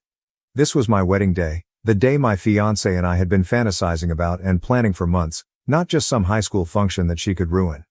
I summoned a family meeting right away to resolve this. From the beginning, the family meeting was a complete failure. The tension was evident when we assembled in our parents' living room. Sitting next to me, my fiancé placed a comforting hand on my knee, Our parents occupied the armchairs, appearing uneasy, while my sister and her spouse occupied the opposite couch. I began by outlining the significance of this day for my fiancé and me, how we had been preparing for months, and how upset we were that my sister had chosen the same day for her baby shower. I outlined every realistic reason why we couldn't alter the date, including the out-of-town guests who had already booked their trips, the deposits, and the invites. My sister's countenance changed as I was speaking. The phony innocence had vanished, and in its stead came a calculating expression that I was all too familiar with. She began her counter-argument as soon as I was done. Her voice trembled a little as she started. "I understand you're upset," a performance I had seen many times before. "However, you must comprehend my stance. Being abroad has caused me to miss a great deal of family time. Before the baby is born, this may be my only opportunity to rejoice with everyone. Furthermore, a baby is a far bigger event than a wedding, let's face it. Another wedding is always an option, but this is my first child." Her audacity surprised me into silence. I could feel my fiancé shaking with rage next to me as she squeezed my hand. My sister went on, addressing our parents. "You missed my wedding, Mom and Dad. Will you also be absent at my baby shower? Particularly since it might be your only opportunity to join me in celebrating before the baby is born." I turned to my parents in the vain hope that they would see her deceit. However, as soon as I saw their faces, I knew they would support her once more. My father was the first to speak, his tone tentative. "We understand the significance of your wedding, son, but your sister raises some valid arguments. We don't know when we'll all be together again because she's leaving soon. Are you unable to reschedule? Or perhaps we could arrive a little later for your wedding." What I was hearing was unbelievable. My own parents were requesting that I either reschedule my wedding or come to terms with the fact that they would be late for one of the most significant occasions in my life. It was impossible to describe the anger and hurt I was experiencing at the time. "We're not trying to choose sides, honey," my mother interjected in a pleading tone. "Both of you are equally loved by us. However, this also pertains to your niece or nephew. Do you not want us to be present when the baby is born?" The final straw was that. Anger, hurt, and fury that had been bottled up for years finally burst out. "Equally?" My voice trembled as I spoke. "You love us just as much? Isn't that a joke? You've never treated us fairly before. When did you ever prioritize my needs and feelings?" With trembling hands I got up. "That's it then. You continue to choose her despite everything that has happened over the years. All right, make your decision. But be aware that you won't be involved in my life after my wedding if you don't go. I'm finished. I'm done vying for your affection and attention. I've had enough of being the son you only consider while she's not there." There was silence in the room. A look of horror replaced my sister's smug smirk. As though they couldn't believe I was challenging them, my parents sat there with their mouths open. "I'm getting married in 2 months, I added, sounding more composed. Until then, you must choose between supporting your son on the most significant day of his life and going to another event that your daughter has planned to control you. Make an informed choice because it will impact our connection for the rest of our life." I ignored their calls and stormed out after that. My fiancée trailed behind, her expression a mixture of pride and surprise. She hugged me while I sobbed when we got home. All those years of feeling inferior and seeing my sister take advantage of our parents came tumbling down. A week later, I'm still steadfast in my choice. I've made it plain to my parents that their decision will have long-term repercussions and my wedding is in 2 months. They have been phoning and texting me, alternating between begging and guilt-tripping, but I refuse to back down. Although she believes I should keep the possibility of reunion open, my fiancé supports me. While some people believe I'm exaggerating, others believe it's time for me to advocate for myself. My need for self-respect and my affection for my family are at odds. Am I the jerk for giving my parents this ultimatum, Reddit? Is this the proper thing to do or am I overreacting? From here, how do I proceed? I feel as though I'm at a crossroads and that I will lose something important whichever route I go. However, I also feel like I'm defending myself and my future family for the first time in a long time. Any guidance or viewpoint would be much valued. Update 1. After a hectic few weeks since my previous article, I thought I should give you all an update. I want to start by saying thank you to everyone who left a comment on my initial post. Throughout this trying period, your guidance and support have been priceless. What has transpired since then is as follows. Last Saturday, my fiancé and I tied the knot. In the company of friends who have become our chosen family, it was a lovely ceremony full of love. However, if I claimed it was flawless, I would be lying. What should have been the best day of my life was clouded by the absence of my sister and dad. My parents persisted in their emotional manipulation and guilt-tripping tactics in the weeks before the wedding. They texted, left voicemails, and even unexpectedly showed up at our flat. They consistently sent the same message. How could you harm the family in this way? Why are you acting so self-centeredly? Do you not realize how much your sister is suffering as a result of this? It was difficult, but I held my ground. There were times when I nearly gave in because I couldn't handle the thought of maybe losing my family forever. Despite everything, my fiancée, who is now my wife, was my pillar of support. She reminded me of the purpose of our actions and the significance of defending our future and ourselves. My mother sent me one last message the day before the wedding. Asterisk. We love you, son, but we are unable to support this decision, it said. We'll be at the baby shower for your sister. We're hoping you'll understand and pardon us one day. I would like to state that I was ready for this result and that I accepted it. However, the reality struck me like a ton of bricks. In our hotel room, I sobbed as a wave of hurt, rage, and intense, excruciating despair passed over me. As I sobbed, my wife comforted me by telling me that we were now beginning our own family. One based on love and respect for one another. The actual wedding was stunning. Where my family should have been, our friends filled the void and rallied around us. I was moved to tears when my closest friend's father even offered to walk me down the aisle. I knew I had made the right decision when I looked into my wife's eyes and spoke my vows. I picked this family because I earned their affection. We are currently in Bali for our honeymoon. With its immaculate beaches and verdant surroundings, this place is a heaven. I would be dishonest if I claimed that the family conflict wasn't interfering with our trip, even though it should be the most restful period of our lives. My sister sent me a long text message yesterday when we were relaxing by the pool. For the remainder of our honeymoon, I was inclined to ignore it and keep acting as though my family didn't exist. However, my curiosity overcame me. Something else was the message. Here's the main idea. Asterisk. I hope you're content right now. Mom and Dad are inconsolable. They were so sad about missing your wedding that they hardly enjoyed my baby shower. What made you so self-centered? Everything has been damaged by you. Simply because you couldn't stand not being the center of attention for once, you've ripped this family apart. Although I've always known you were envious of me, I never imagined you would go to such lengths. When the baby is born, don't bother to come see it. You are not my uncle. I read the message 3 times, twice, and once. I had a range of emotions every time, including rage at her foolishness, hurt at her harsh remarks, and a perverse sense of triumph that she had finally abandoned her naive behavior and revealed her true nature. When my wife saw how upset I was, she inquired as to what was wrong. She reacted with a mixture of disbelief and rage when I showed her the note. She wanted to answer, to finally put my sister in her place. However, I changed my mind. I chose to ban my sister's number instead. Even though it was a modest gesture, it felt like I was getting back some of my mental tranquility. My relationship with my family has been reevaluated as a result of this entire circumstance. I've spent years attempting to gain their acceptance and to be seen as equal to my sister. However, I'm beginning to realize how poisonous that dynamic was. The rules were rigged from the beginning, so I would never win that game. It hurts, don't get me wrong. A part of me still adores my parents and longs for the close-knit family dynamic. Though I'm sorry that I might never meet them, I can't help but think about my future niece or nephew. However, I know I've made the proper decision when I think back on all the years of manipulation and constantly feeling inferior. My spouse and I have been discussing family a lot, including what it means to us and how we wish to define it. We've made the decision to raise our kids in the kind, encouraging atmosphere I always wanted as a child. We will not put children against one another, but rather appreciate their individuality. We'll be there for both the major and minor events. I'm not sure what the future holds for my sister and parents. Reconciliation is something I want to keep open, but only if there are significant, genuine improvements. Pretending everything is fine while ignoring the fundamental problems is not something I can return to. They would have to own their wrongdoing, accept accountability, and demonstrate a sincere wish to improve. To be honest, I don't think they can do that. Right now, my wife and the life we're creating together are my new family. We're discussing establishing our own holiday customs and fostering a loving, respectful environment at home. It feels appropriate, but it's also a little frightening. I would say this to anyone who could be in a similar circumstance and unsure about whether to confront toxic family members.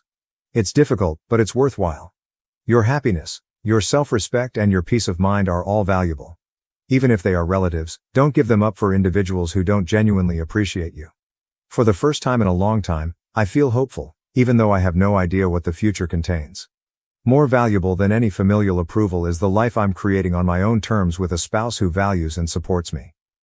Again, I want to thank Reddit for all of your help and guidance. You don't realize how much it means. I'm going to concentrate on enjoying my honeymoon and looking forward to the future for the time being, but I'll provide another update if anything noteworthy happens. Update 2. Since my last update, which was approximately 3 months ago, a lot has transpired. I want to express my gratitude to everyone for their ongoing guidance and support. During this trying time, your words have given me strength. Approximately 2.5 months ago, my wife and I returned from our honeymoon. It was more difficult than we thought to return to real life. It was simple to turn my family's presence out of my mind when we were abroad. However, everything came flooding back when we were at home and surrounded by mementos of our lives before the wedding turmoil. My family made their first attempt to get in touch with me around 2 weeks after we returned.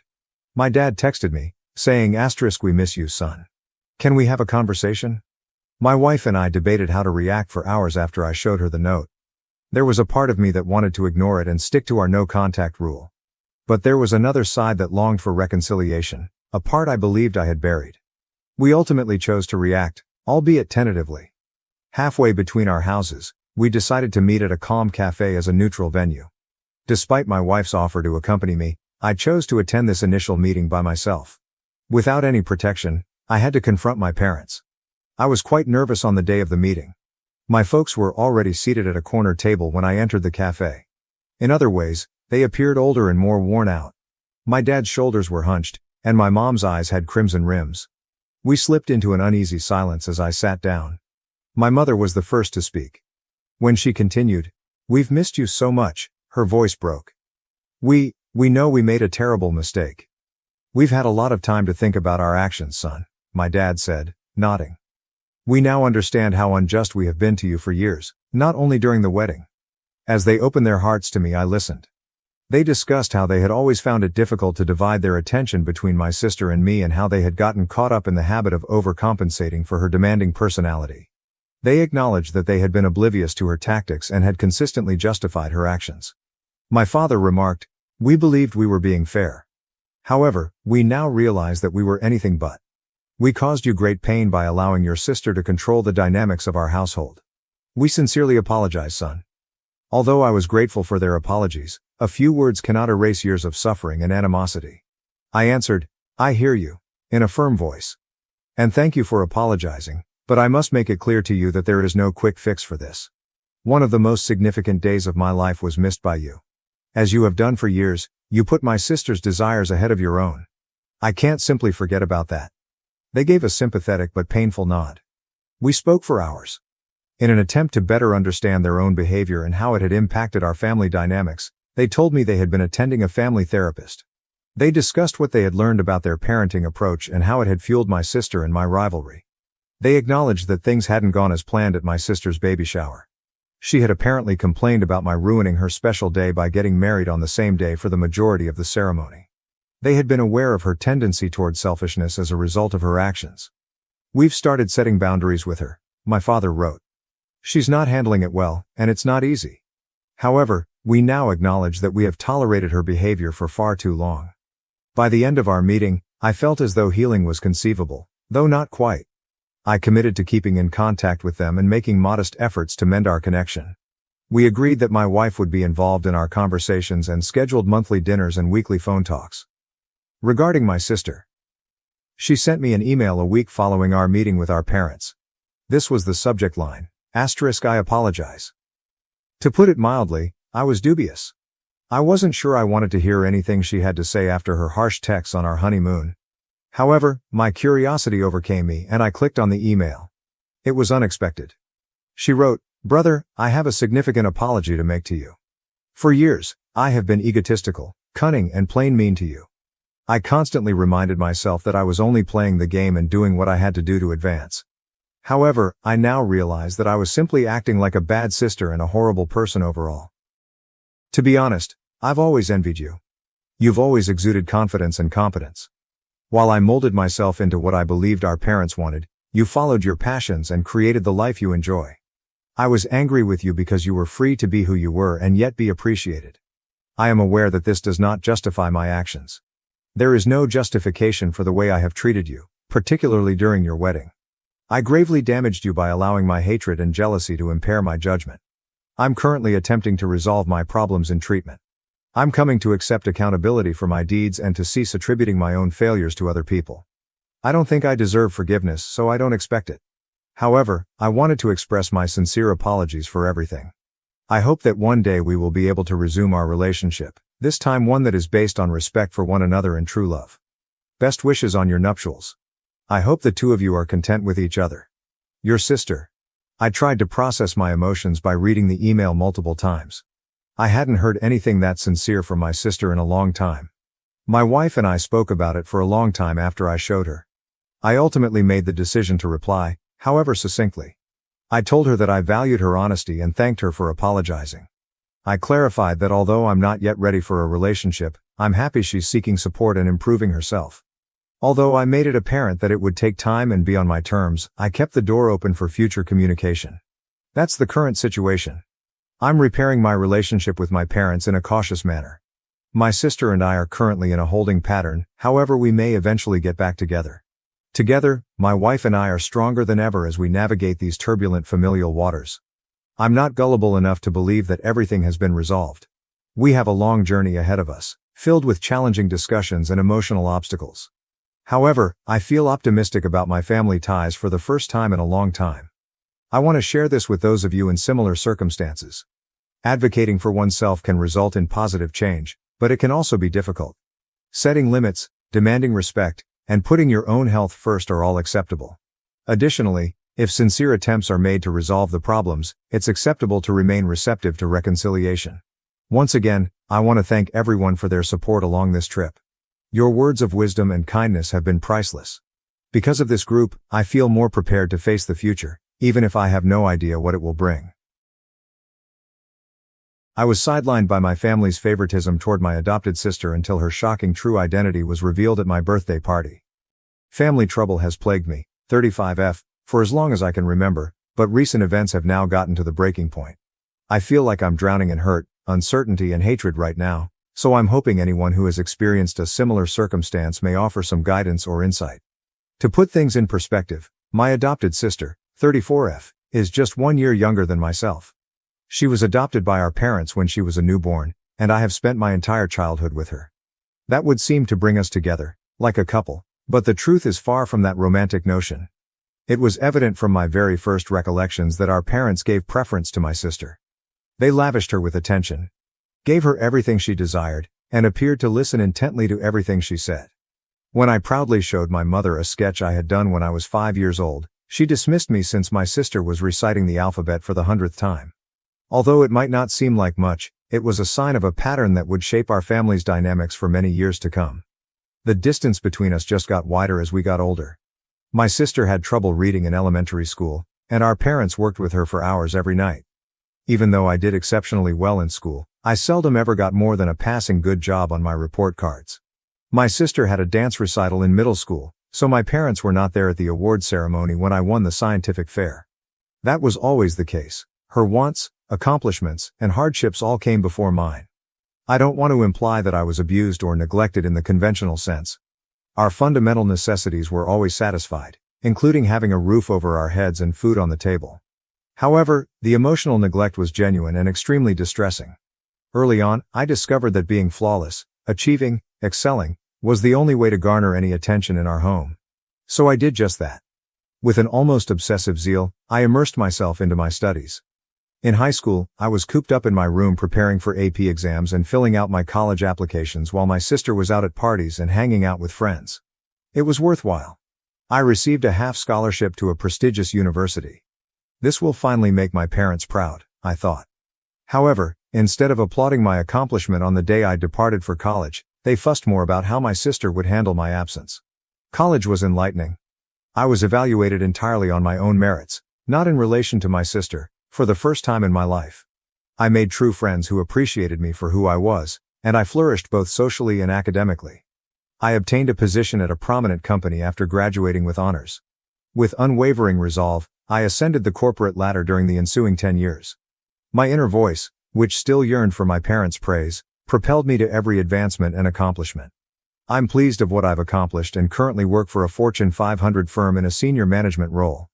However, that pride is constantly laced with resentment because my family never seems to be satisfied with whatever I achieve. In contrast, my sister has never truly settled into a profession and has alternated between jobs. She still resides with our parents, who provide her with both emotional and financial support. My parents may have been pleased by my accomplishment, but it appears that it has just strengthened their partiality for my sister. They constantly offer justifications for her lack of focus, such as, she's just trying to find her passion.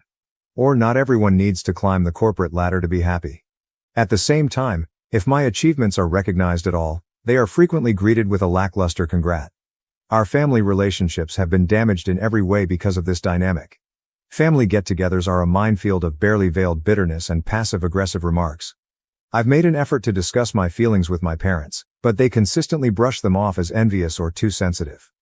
As for my sister, she seems to take great pride in her preferred position and frequently makes disparaging comments about me being married to my job or too busy for family. I've been in therapy for years in an attempt to resolve these problems, boost my self-esteem, and establish sound boundaries. But every encounter with my family seems to set me back, regardless of how much progress I made. I've thought of severing all connections, but it would be devastating to lose my family, dysfunctional as they are. This leads me to last week's events, which have caused me to reevaluate every aspect of my relationships with my family. As is customary, our parents threw my sister a lavish birthday celebration. Friends, extended family, and even some of her former classmates were invited.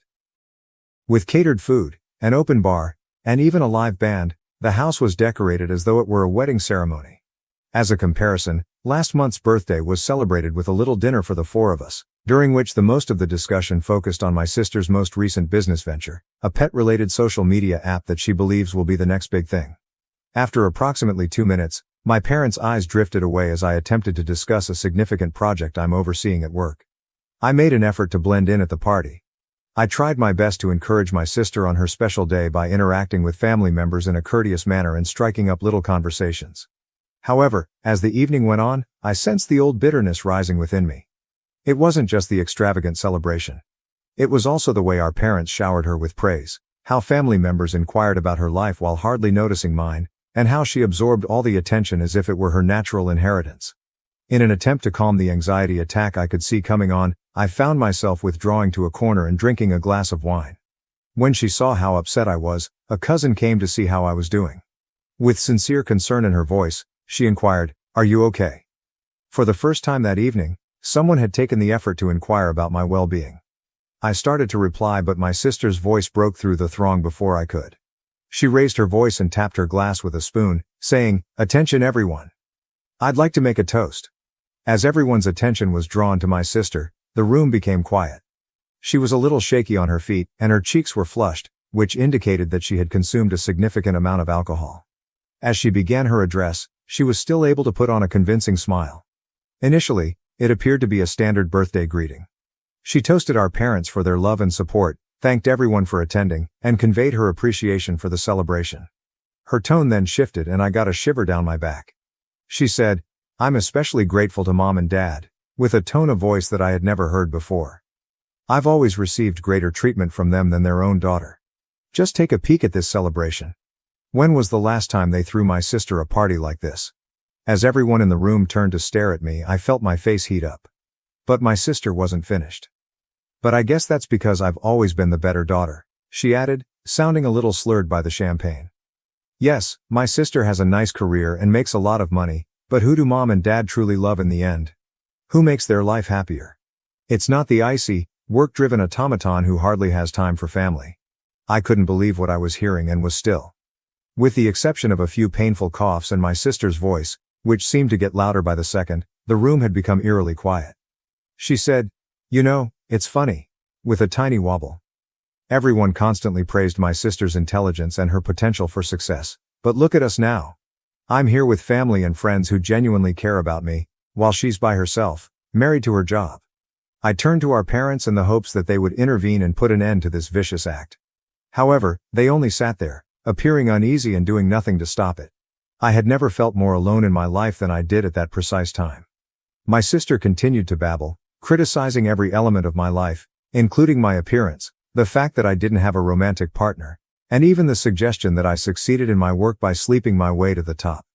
I felt myself getting smaller with every word, years of repressed hurt and rage threatening to blow up.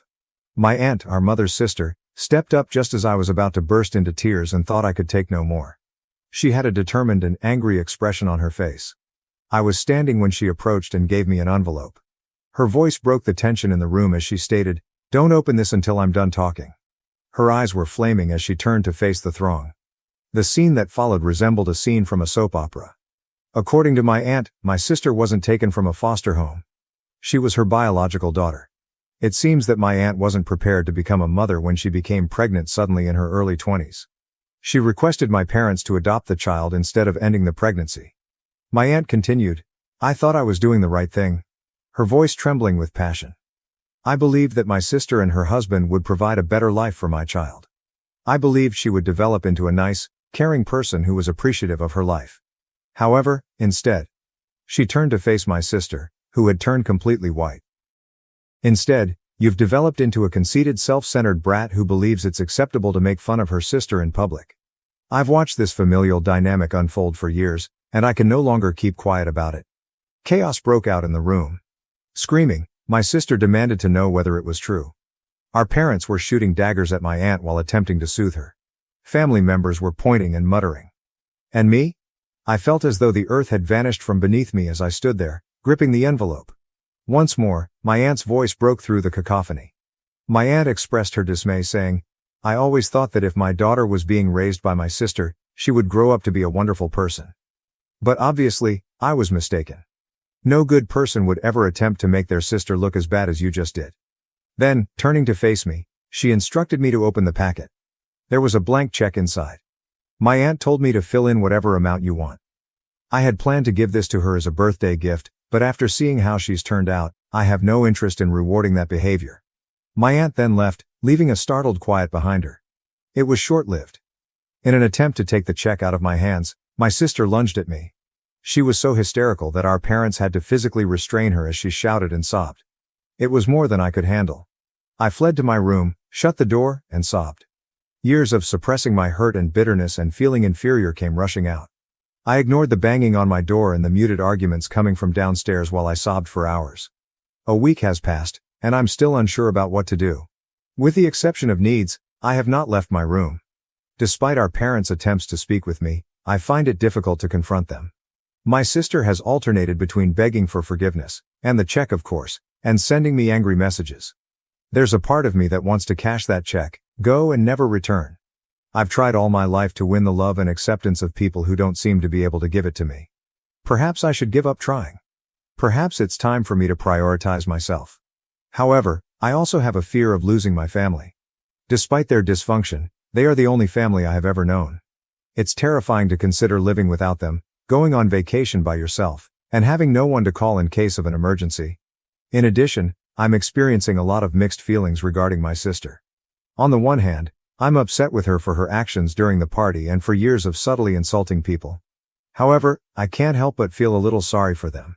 It must be really upsetting to learn that you're adopted, especially in such a humiliating and public manner. Does that justify her actions?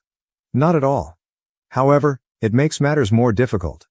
Regarding my parents, I find it hard to comprehend how they could have watched while my sister sobbed at me. Were they simply taken aback? Or does their lack of response reveal their true feelings for me? Years of emotional neglect and favoritism, how can I even start? I feel as though I'm at a fork in the road and am unsure of which way to go. Should I make an effort to repair these damaged relationships? Can something wholesome be constructed from such a poisonous base? Or do I go on and attempt to start over, one in which I'm not always looking for unfulfilled approval? Reddit, I'm lost. I've tried my entire life to gain the love and acceptance of my family, only to be rejected and humiliated in the process. From here, how do I proceed? Should I accept that certain families cannot be repaired, or is there any chance for reconciliation? Any insight or counsel would be greatly valued.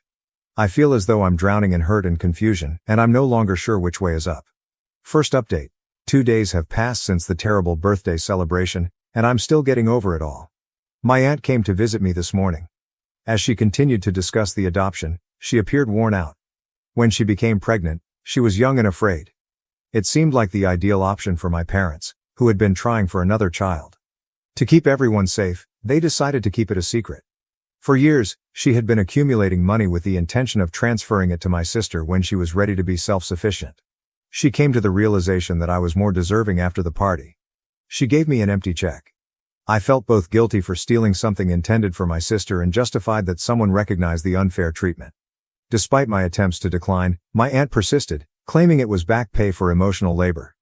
That evening, I decided something. I checked into a hotel across town, packed my luggage, and left my folks a note. I needed time to reflect. I ignored the calls and messages from my relatives throughout the course of the following several days. I performed some introspection, talked to my therapist, and sought advice from a financial advisor regarding the check. I sent my folks an email 5 days later. I assured them I needed time but was secure. I laid up my requirements for mending our relationship. They had to admit to the years of partiality. All of us go to family therapy. My sister apologizes in public. They start treating us equally and cease condoning her actions. They instantly responded that they were relieved and asked me to come home so we could discuss. We decided to get together at a cafe close to my hotel. It was a stressful encounter. My parents agreed to treatment and pledged to improve our ties, as if they were sorry. They expressed reluctance to publicly apologize for my sister's adoption, claiming it was traumatic. I refused to back down and insisted that she issue a public apology for her actions. With an uneasy truce we departed. Everything but the public apology was approved by my parents, who indicated they would talk to my sister about it. Over the following few days, the negotiations went on. At first, my sister sent irate messages and refused to apologize. But as I persisted, her tone started to shift. She apologized via text, saying she was unhappy and intoxicated at the party. I retorted that the apology should not only be for the party event but also for years of nasty behavior. More irate texts followed, and then there was stillness. My parents attempted to mediate the situation by offering solutions like a written statement or an apology limited to the family. I was conflicted as this went on. There was a part of me that wanted to be forceful and insist on the respect I so well earned. Another part wondered if fighting was worth it because it was so exhausting. I was reminded by my therapist that putting my health first is not selfish. Setting boundaries, she stated, is necessary for healthy relationships. I've made the decision to offer my family one final opportunity to comply with my demands. I'll use my aunt's check to start over somewhere else, away from family strife and past hurts, if they are unable to. I'm feeling both nervous and optimistic as I get ready to give this order. Whatever occurs will influence my life and relationships in the future. I'm hoping I'm making the correct decision. I will update you. I appreciate everyone's support. Knowing that I'm not fighting this battle alone is reassuring. Second update. Since my last update, which was a week ago, things have drastically changed. I've made the decision to revoke the terms I established for reconciliation, but not for the reasons you may expect. After arguing with my family for days, I came to the conclusion that their attempts at compromise were more about minimizing the harm than showing sincere regret.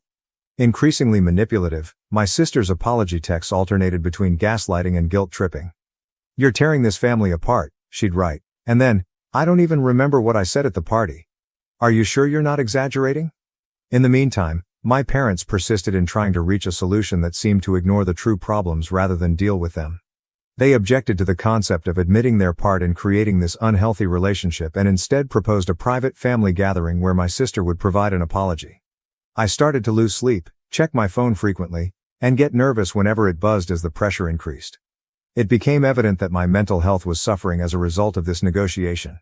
At that point, I decided to remove my conditions, not because I believe they are irrational, but rather because I now understand that meaningful change cannot be coerced or negotiated. My family just isn't there yet, and it must originate internally. I wrote my parents a quick email. "I'm rescinding my previous conditions. I need space and time to heal. Please respect my wishes and don't contact me for a while." They reacted with astounding speed. The volume of calls, texts, and voicemails on my phone surged. I had to ask security to take them out of my office once they arrived. They also reached out to a few of my pals in an attempt to persuade me to return home. "We love you, please come home. How can you do this to us? And your sister is devastated. She's not eating," were among the desperate, angry, and manipulative texts they sent. Emotional warfare has been going on nonstop. Sometimes the guilt is unbearable. Sometimes I question whether I'm exaggerating or whether I should just go home and try to forget everything. However, I also recall the years I spent feeling invisible, having my accomplishments disregarded, and seeing my sister consistently given preference. To assist me deal with the stress, I've started going to my therapist twice a week. By borrowing my family's phone numbers and configuring email filters, she has been assisting me in establishing boundaries. Although it seems drastic, it's essential for my mental health at the moment. My workplace has turned into a haven for me. To avoid returning to my empty flat, I've poured myself into tasks and stayed late at work. Some of my coworkers have expressed concern after noticing the difference in me. Even if I can't adequately describe the circumstances, I appreciate their support. I still haven't paid my aunt's check though. As a continual reminder of the decision I must make, it rests in my desk drawer. To show that I don't need their money or approval, I feel like tearing it up. Some view it as a lifeline, an opportunity to start over somewhere new. I've begun looking at employment prospects in other cities and even other nations. It is both exciting and frightening to consider a whole transformation. Was it truly possible for me to start afresh and leave everything behind? I'm taking things day by day for the time being. I'm getting better at accepting the unease that comes with uncertainty and having faith that I'll know what to do when the time comes. Certain days are more difficult than others. Sometimes I miss my family so terribly that it hurts my body. However, there are also unexpectedly peaceful moments when I notice that my breathing is easier than it has been in years. I am aware that this voyage is far from finished. There will be more emotional obstacles to conquer and more challenging choices to make. But I'm prioritizing myself for the first time in my life. It feels right, but it's also unpleasant and uncomfortable. I appreciate all of your ongoing help and guidance. Having this place to process and share is more important than you may realize. When I have more to report, I'll provide another update. I'm concentrating on getting better and finding my identity outside of my family's shadow in the interim. Third update. 3 weeks have passed since my last report, and things have significantly worsened. When my sister unexpectedly showed up at the door last Saturday when we were visiting my aunt, we were taken aback. She stormed in, obviously drunk and furious, yelling, "You've ruined everything. You are attempting to take my life after stealing my mother." The stench of alcohol was overpowering, and her eyes were crazy. My aunt and I had to hold her back as she lunged at me. Allegations were made by my sister, who said I had always been envious and had turned everyone against her. Even after everything that had transpired, the hatred in her voice was startling. I was shocked by my aunt's response. Her normally composed manner had vanished. "You need to leave now," she said forcefully, her face hardening as she dragged my sister out of the house. My sister resumed her tirade outside, attracting neighbors' attention. "My mother is not you," I heard her shout at my aunt. "I was exposed to you. You can no longer act as though you care." A few of the neighbors threatened to contact law enforcement. My sister eventually pulled away in her automobile. My aunt was clearly shaken within. She revealed that she struggled with guilt over the adoption during our hours-long conversation. She had believed that telling the truth would fix things, but she now understood that the harm was much more extensive. "I believed I was acting appropriately," she muttered. "However, I might have just made things messy for everyone. Wide-ranging effects have resulted from the occurrence." Later, my parents called in a rage, accusing me of trying to ruin our family and inciting my aunt against my sister. I tried to explain things to them, but they refused. Members of the extended family have taken sides, causing the family to become severely divided. What started out as a private issue has turned into a full-fledged family conflict. The intensity of it all overwhelms me. I feel guilty even though I know it's not my fault, but I also want to withdraw and start over somewhere else. Because of my sister's condition, my aunt is worried about my safety and has proposed that I remain with her for a bit. I'm thinking about it, but I'm afraid it could make things worse. I'm making an effort to remain somewhat normal throughout this whole ordeal. I try to look after myself, go to work and see my therapist. However, this familial conflict is a continual burden. I wonder if this will have any repercussions. Is it possible for a family to overcome such ingrained animosity and rage? Is it better to give up or is it worth trying? I'm trying to avoid getting pulled back into the pandemonium and am concentrating on my own recovery for the time being. Even though it's difficult, I'm committed to finding a solution, whether or not my family is on board. I appreciate your unwavering support, everyone. You don't realize how much it matters. When I can, I'll provide another update, ideally with more positive news. Update 4. A month has passed since my last update, and I've made some decisions that will change my life. I came to the realization that I needed to take immediate action to safeguard my mental health and create a future for myself following the tumultuous incident with my sister at my aunt's place. I've poured myself fully into my profession, asking my supervisor if I may move to another location to work for our company or take on more responsibility. I was surprised by how supportive she was. I'm currently in the running for a senior management job that would take me across the nation. It's thrilling as well as frightening. Along with the opportunity to oversee a large project, the new position offers a substantial wage increase. To get ready for this change, I've been working 12-hour days, going to every training session I can, and networking frantically. My increased zeal has sparked curiosity among my coworkers, but I've been able to sidestep most inquiries. A few close coworkers are well aware of my predicament and have been tremendously helpful. Regarding the money part, I ultimately decided on my aunt's check. I made the decision to cash it after giving it a lot of thought and spoke with a financial advisor. I was able to reframe it as an investment in my future, one free from toxic family dynamics, with the assistance of my therapist. I've secured an apartment in my prospective city using a portion of the funds. With a view of the city skyline, it's a compact, contemporary space. I've put the remainder into a diversified portfolio. I feel autonomous and financially secure for the first time in my life. The final separation from my family has been the most difficult aspect. All of their phone numbers and email addresses have been blocked by me. I've requested that my aunt not forward any of their texts. I know it's essential for my recovery, but it's been excruciating, like cutting off a piece of myself. Of course, there are periods of uncertainty. I occasionally feel inclined to phone late at night in an attempt to make amends. However, I then recall the years of gaslighting, the ongoing sense of inferiority, and the violent altercation at my aunt's house. It makes me more determined to keep going. I recently began seeing a new therapist who focuses on estrangement and familial trauma. She has been assisting me in overcoming my sadness and guilt. To replace the family-centered customs I've left behind, we're concentrating on establishing a new network of support and developing new ones. Additionally, I've joined a support group for those who are separated from their relatives. It has been both upsetting and consoling to hear their stories. I've learned that I'm not the only one going through this and that you can have a happy life without the family you were born into. Regarding my aunt, we have kept up our friendship while setting clear limits. She doesn't try to act as a mediator and accepts my decision to break off contact with the rest of the family. Although her assistance has been priceless, I'm careful not to rely on her too much. I feel a mixture of exhilaration and apprehension about the future. Though intimidating, the idea of starting over in a new place with a demanding new job and no family safety net is also freeing. I feel for the first time that I am living my life according to my own terms, free from societal norms and familial expectations. I've begun pursuing new interests and pastimes that I never had time for while I was preoccupied with family matters. I've joined a local hiking group, I'm learning how to cook, and I'm even thinking about painting. I've not felt this at peace in years as I pack up my flat and get ready for this new phase. Yes, I am saddened by what I have lost, but I am also hopeful about the future.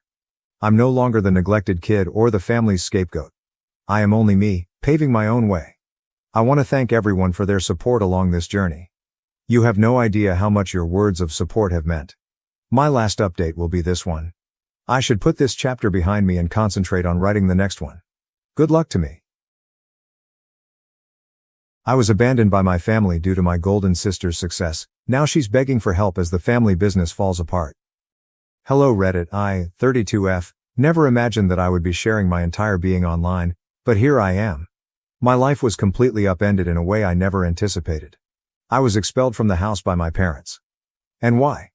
Because I managed to pay for my MBA without their invaluable assistance, and my sister, 36F, the golden child, couldn't tolerate it. Although it's a lengthy tale, I need to vent and perhaps you guys might provide some guidance or simply a virtual shoulder to weep on. Allow me to illustrate the dynamics of my family for you. I've always been the underdog, the last in line, and the one who never quite fits in. It was obvious from the beginning that my sister was the favorite growing up in a suburban community just outside of Chicago. My folks would hold a parade if she received an A. It was like, oh cool, what's for dinner? If I received an A. You understand. Sarah, my sister, was always the center of attention. She seemed to do better at everything without really trying, and she was more attractive and gregarious. School plays? She took the lead. Captain of a sports team? Naturally. Grades? Perfect scores. I was the awkward bookish kid who didn't want to be in the spotlight and would rather sit in my room and code. My parents were enamored with Sarah as if she were a prodigy when she enrolled in a prestigious business school. They covered everything, including her tuition, fashionable clothes, her apartment in a fancy area of town, and even her excursions to Cancun over spring break. They were often boasting to anyone who will listen about their successful daughter because they were so proud of her. I kept my head down and assumed I would have to handle things alone in the interim. Despite taking out loans and working part-time jobs during my time in college, I was still able to earn honors in computer science. But was there a celebration for me? No, my mother just said, "Dear, that's nice. Have you looked at the pictures from Sarah's graduation? Wasn't she beautiful?" In the present, I have spent the last few years managing projects for a digital company. Although it pays the bills and is a fine job, I'm looking for more. One day, I hope to launch my own business, rise in my job, or even get into top management. I therefore made the decision to apply to a respectable university's MBA program. The catch? The cost of tuition is extremely high, 6 figures to be exact. I had the hope that my parents might lend me some support. After all, they funded Sarah's whole schooling, right? After a family supper one evening, I sat them down and, to my astonishment, the topic of conversation revolved around Sarah's most recent achievement at the family restaurant. I outlined my strategy, gave them an overview of the school, described how it would advance my career, and then tactfully brought up the topic of tuition. The expressions on their faces. It would seem as though I had asked them to sell their kidneys or something. They informed me outright that they couldn't pay my tuition, which is fine. I understand that MBAs are costly. But the fact that they refused to even co-sign a loan was what really infuriated me. I only wanted their assistance so I wouldn't be drowning in debt for the rest of my life, not to pay for everything. Their logic. We have already covered Sarah's tuition. Now is the time to consider our future. The worst part is that they also intended to grow the family restaurant. It seemed like they were investing all of their savings in that. What I was hearing was unbelievable. So you could afford Sarah's entire education, but you can't even co-sign a loan for me? Trying to speak steadily, I asked. Well, honey, Sarah's education was an investment in the family business, my mother boldly said. You have an MBA? That's only for you, isn't it? Only for me, as if I weren't related to them? As if they didn't care about my success? I was at a loss. My parents seemed to be putting unnecessary barriers in my path, but I didn't want to miss this chance. When it came to me, they had to be prudent and frugal, but they had no trouble spending a lot of money on Sarah. I had no choice but to ask my Aunt Margaret. Now, let me tell you that my dad's older sister, Aunt Margaret, is quite different from my parents. To be honest, she is far more successful than both of them and works as a neurosurgeon. She has always been nice to me though, and she's also quite grounded. There was always this strange tension between her and my parents. At family get-togethers, they would pretend to be courteous, but I could tell they were resentful of her success in comparison to their own. In particular, my dad detested feeling like he was overshadowed by her. When I was younger, I overheard arguments in which my dad accused Aunt Margaret of being conceited and defaming him. At first, I wasn't particularly interested in involving her, but I was desperate. One day, I contacted her to see whether she would be able to assist me with the tuition. I described the circumstances, my parents' refusal to assist, and the significance of this MBA to me. Aunt Margaret made no hesitation at all. Of course I'll help, she said. Why didn't you approach me earlier? It would be an honor for me to invest in your future because I've always believed you have a lot of promise. I felt so grateful, but I was also afraid my dad would find out.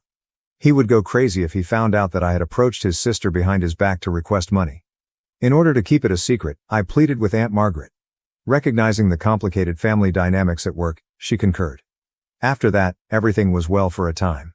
Since my tuition was paid for and I was preparing to begin my MBA school, I assumed I was safe. I felt both anxious and optimistic about the future. I felt like I was winning for once. Sarah made the decision to wreck everything at that point. I'm still not sure how she learned that I had asked Aunt Margaret for assistance. Perhaps she snooped through my emails when I wasn't looking, or perhaps she overheard a call. However, she did discover, and as the golden child that she is, she was unable to ignore it. She had to make it into a large, theatrical spectacle. After a long day at work, I was thrilled to share some news about my impending MBA orientation when I got home one evening. However, I could sense a problem as soon as I entered the room. The home was eerily silent, and the air felt heavy with stress. My heart fell as I walked to the living room. Everything I owned, including my books, clothes, and even my bedding, was put up in boxes. I felt as though the house was erasing me. Sarah was standing off to the side with this smug, self-satisfied expression on her face while my parents were seated on the couch, their emotions a mixture of disappointment and rage. I had the impression that I had entered a perverse intervention. My father wasted no time. "Explain this," he asked, tossing me a pile of papers. I picked up the papers with trembling hands, not understanding a word he was saying. I became aware that Sarah had completely lost her mind at that point. She had created these fictitious emails between Aunt Margaret and me, giving the impression that I was betraying the family. The emails gave the impression that I had given Aunt Margaret the trade secrets of our family restaurant in return for her covering my tuition. Recipes, supplier details, and even the restaurant's finances were discussed. I didn't really have access to any of these things, but Sarah did. My eyes were unbelievable.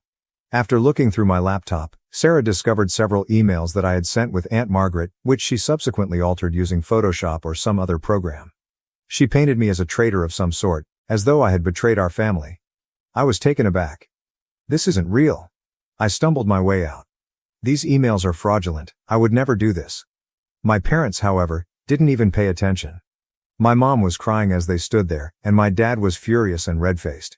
He said, "We trusted you, and you stabbed us in the back." They trusted Sarah, regardless of what I said. Since they obviously did. She was always believed by them.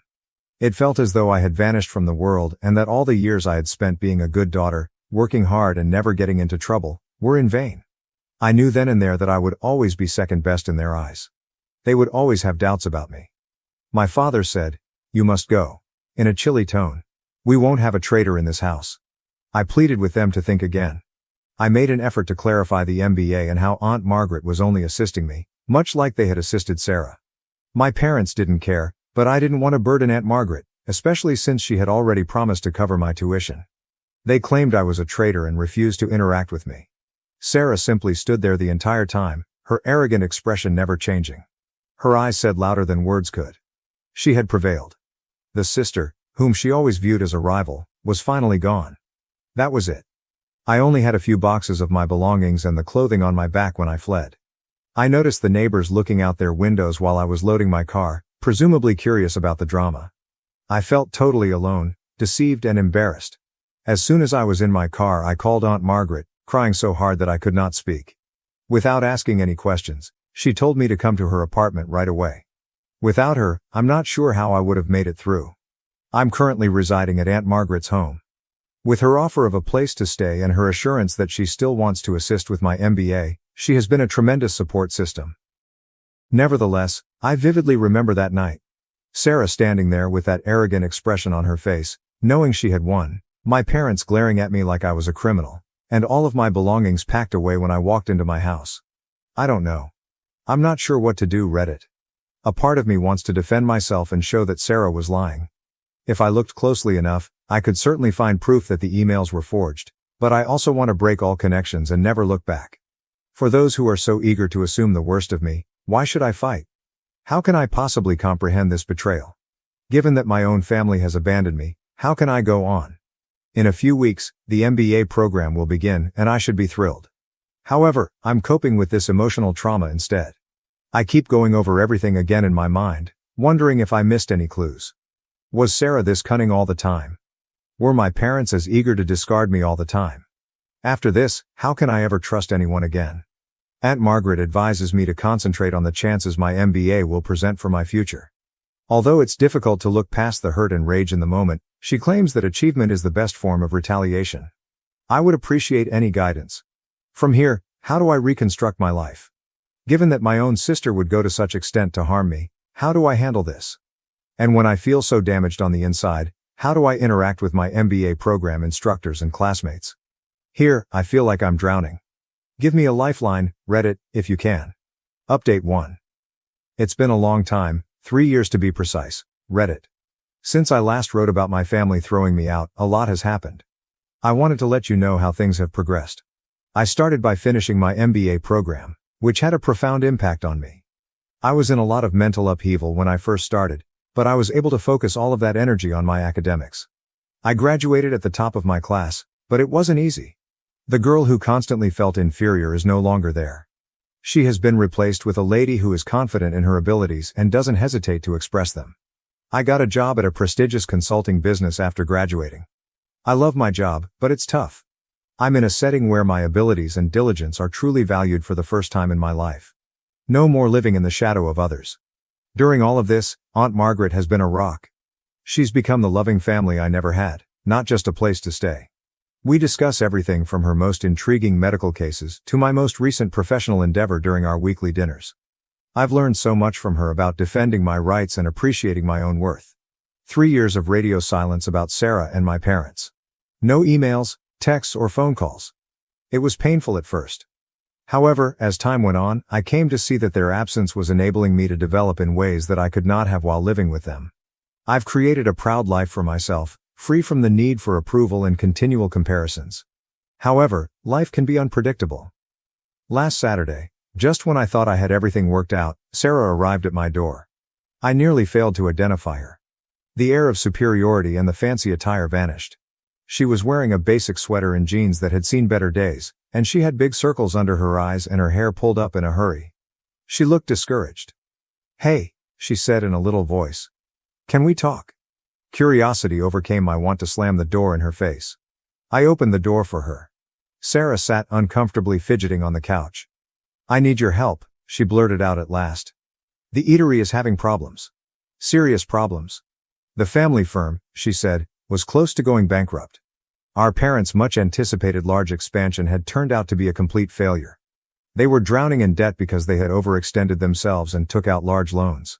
When Sarah said, "Dad's talking about filing for bankruptcy," her voice broke. "Mom is in disarray, and I'm at a loss for what to do. Despite my best efforts, I am unable to resolve this." As I listened, I experienced a range of feelings. I had a sick sense of satisfaction. Wasn't this retribution for the way they handled me? However, I also experienced a twinge of, not quite pity, but a near feeling. "Why are you telling me this?" I inquired. "What do you expect me to do?" Sarah's eyes were filled with desperation as she gazed at me. "You're doing fantastically in your new work and with your MBA. I hope you may be able to assist, offer some guidance, or—" I understood what she was asking, but she didn't finish the phrase. She desired money. The black sheep is being rescued by the golden child. The irony was nearly unbearable. I said, "Let me get this straight," maintaining a calm voice. "After everything that happened, after 3 years of silence, you show up asking for help." Sarah was gracious enough to appear embarrassed. Quietly, "I know I messed up," she said. I felt envious. "All right. You were always so capable and intelligent. I lost it when I learned that Aunt Margaret was assisting you. I apologize." After 3 years, all she could do was apologize. It was dreadfully insufficient. "Sorry doesn't cut it, Sarah," I responded. "You have no idea what I've been through because of what you did." "I know," she responded, her eyes welling with tears. "But we're still related, aren't we? Family members support one another. Just give it some thought, please. Family." The word struck me hard. After everything that had transpired, were we still related? I informed Sarah that I needed some time to reflect. With a disappointed expression, she left her number and left. And now I'm here, attempting to decide what to do. On the one hand, I've put a lot of effort into creating this new life for myself. The familial drama, the incessant comparisons, and the sense of inadequacy have all finally left me. Is it really my intention to become entangled in all of it again? However, a tiny part of me still gives a damn. I feel something when I consider my parents' bankruptcy, not quite pity, but also not disinterest. However, there is a part of me that sees this as a chance to show them what they lost when they rejected me. To definitively demonstrate that I am not the failure they have always believed me to be. However, is it worthwhile? After the way they treated me, do I owe them anything? And would things truly change even if I did help? Or, regardless of what I do, would I always be the second best daughter? Reddit, I'm conflicted. How would you respond if I were you? Should I defend myself and let my family work out their own problems, or should I assist them and run the danger of getting injured again? I've been thinking about it for the past few days, but I'm still not convinced. A part of me wants to step up, offer them a helping hand and pull them out of this mess.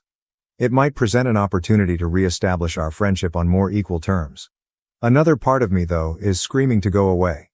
I'm still recovering from the profound damage they caused me. Would I truly want to expose myself to that suffering once more? Aunt Margaret and I have discussed it. As usual, she has been encouraging, telling me that she will support me no matter what. However, she cautioned me as well. Sometimes helping others means sacrificing yourself, she stated. Make sure you're not setting yourself on fire to keep them warm. I've been distracted recently, and my coworkers have noticed. Some have listened sympathetically, but I haven't told them the specifics. One of them stated, Sometimes the most professional thing you can do is to keep your personal life separate from your work. That statement has stayed with me ever since. The MBA courses on crisis management and corporate turnarounds are still on my mind. It's likely that I could assist them and provide a strategy for escaping this situation. Should I though? Am I accountable? What about the apologies from Sarah? Is it sufficient? Is this just another ploy, or can I believe that she truly feels bad? I'm also concerned about how it might affect my personal financial security. Even though I'm doing well now, I'm not exactly making a ton of money. Assisting them might jeopardize my future ambitions. One thing is certain, this time, whatever I decide, it will be on my terms. I've changed from being that insecure, terrified girl. No matter what occurs with my family, I will always be a strong, accomplished woman who recognizes her value. What do you think, Reddit? Should I put my own health first and let my family deal with the fallout from their choices, or should I offer them assistance? I'd greatly benefit from an independent viewpoint on this. Update 2. It's me again, Reddit. Things have taken a crazy turn since my previous update, and I can't believe I'm back so quickly. Do you recall how I debated whether or not to assist my family with their restaurant problems? The cosmos, however, chose to give me still another surprise. My parents arrived at my workplace a week following Sarah's visit. You read correctly, my office. They just showed up in the lobby one afternoon after somehow figuring out where I work. Talk about a systemic shock. My assistant buzzed me while I was in the middle of a meeting to let me know that 2 people were requesting to see me. My heart almost stopped when she told me about them. Feeling as though I was walking to my own death, I excused myself from the meeting and proceeded to the lobby. My parents were there, looking older and more worn out than I had recalled. Dad's shoulders were hunched in a manner I had never seen before, and Mom's hair had turned fully gray. The weight of 3 years of stillness hung between us as we simply stared at one another for a minute. Dad finally stated, "We need to talk," in a rough yet oddly diminutive voice. I took them to a coffee shop nearby since I didn't want to have this discussion at work. An uneasy hush descended upon us as we sat down with our beverages. Determined not to make things easy for them, I waited for them to speak. Mom was the first to break. She added, "We were wrong," in a shaky voice. "We ought never to have expelled you. We ought to have paid attention to you. We sincerely apologize. Over the last 3 years I had dreamed of this moment countless times, but now that it was actually occurring, I felt nothing. There was only a hollow emptiness, no relief, no joy, not even rage." Dad added his voice. "You should return home. We can overcome this difficult period as a family once more." To give myself some time, I took a drink of my coffee. "Why now? At last?" I inquired. "Why after 3 years of silence?" After they looked at each other, I realized there was more to this tale. The depth of their desperation became evident as they started to explain. The restaurant was a total failure, not merely having financial difficulties. In addition to going overboard with the expansion, they had been taking shortcuts and breaching the law to stay afloat, including tax evasion, health code infractions, and even some dubious supplier transactions. They now faced possible criminal penalties in addition to bankruptcy. Dad said, "We need your help," in a voice that was just audible above a whisper. "Your business knowledge, your connections, you could save us?" Stunned, I sat there. My parents, who had dismissed me on false pretenses and had always viewed me as second best, now viewed me as their only hope. "Let me get this straight," I remarked, finding it difficult to maintain my composure. "You kicked me out, believed the worst of me without any proof, didn't contact me for 3 years, and now you want me to bail you out of your illegal activities?" Mom attempted to grasp my hand as she reached across the table. I retreated. With tears in her eyes, she continued, "We know we don't deserve your help. However, we remain family. We're at a loss on what to do, so please." Family. That word was used once more. However, as I observed them, I came to the realization that they were no longer members of my family. Aunt Margaret, a member of my family, had given me unwavering support. My family consisted of the friends I had established at work and in my MBA program who respected me for who I was. I inhaled deeply. I said, "I'm sorry," and I was surprised at how composed I felt. "But I am unable to assist you. What you're asking, money isn't the only factor. You're asking me to sacrifice all I've worked so hard to achieve, including my job and principles. I'm not capable of doing it." Their shocked expressions were nearly funny. They obviously didn't think I would say no. Anger colored Dad's face. "After everything we've done for you," I interrupted him. "What have you done for me?" "You mean denying me support for my education when you paid for Sarah's, excluding me on false pretenses and favoring her throughout my life. Now Mom was crying aloud. Please, sweetie, we'll lose everything. I experienced a little pang of guilt. Then I thought back on the previous 3 years, including the hardships, the suffering, and the development and accomplishments I had made on my own. I stood up and said, I'm sorry you're in this situation, but these are the results of your own actions. I am unable to save you. We'll be ruined, Dad yelled as I turned to go. Is it your preference? I stopped and turned to face them. I want you to accept responsibility for your actions, I stated. I want you to understand how much you lost when you threw me out. What I really want, though, is to be free of your drama and manipulation. I left my parents behind and left the coffee shop after that. I felt as though a burden had been lifted as I entered the street. I had finally chosen myself, set my boundaries, and confronted them. However, the tale doesn't stop there. I gave that confrontation a lot of thought. I came to the realization that merely leaving was insufficient. My parents' actions were unlawful, and if they persisted, others might suffer harm. I therefore had to make a tough choice. I reported what I learned about the restaurant's unlawful operations to the appropriate authorities, including the police, the IRS, and the health department. Although I knew it was the right decision, it wasn't an easy one. The consequences were severe and quick. Screaming and sobbing, Sarah called me and accused me of ruining the family. I don't know what grounds my parents believed they had, but they alternated between pleading for assistance and threatening legal action in their voicemails. But I didn't back down. I informed the authorities of what I knew and made it apparent that I was not involved in any unlawful activity. Aunt Margaret was there for me during the difficult few weeks, reassuring me that I was acting morally. Although the inquiry is still underway, the eatery has reportedly been closed while a thorough audit is conducted. Sarah and my parents are facing severe legal repercussions. Although it's not a joyful conclusion, it's a fair one. In my case, I'm doing all right, actually better than all right. With everything, there's a feeling of closure. The harmful family dynamics that hindered me for so long have now been broken. I have a successful career. I've even received an approach regarding a possible promotion. I feel like I've found a true professional home because of how supportive my coworkers have been during this process. I've never been closer to Aunt Margaret. After everything calms down, we're arranging a trip together, so we have something to look forward to after all this worry. I'm not going to act like it's been simple. There are times when I question whether I made the correct decision and feel bad. However, I know I made the correct decision when I think back on all the suffering they inflicted on me, including the years of manipulation and partiality. Here I am then. I felt confused and alone after being evicted from my house 3 years ago. I am now independent, prosperous in my work, surrounded by individuals who truly care about me, and at last free from my family's poisonous influence. Although some may have wished for a joyous family reunion, this is my tale, and I'm glad of the progress I've made. Remember this: if you're struggling with toxic family members or tough choices, you have the right to put your own health first. You are entitled to establish limits. Additionally, there are instances when the family you choose matters more than the one you were born into. I appreciate Reddit's support along this journey. You have no idea how much your guidance and assistance have meant. Cheers to fresh starts and making our own happiness.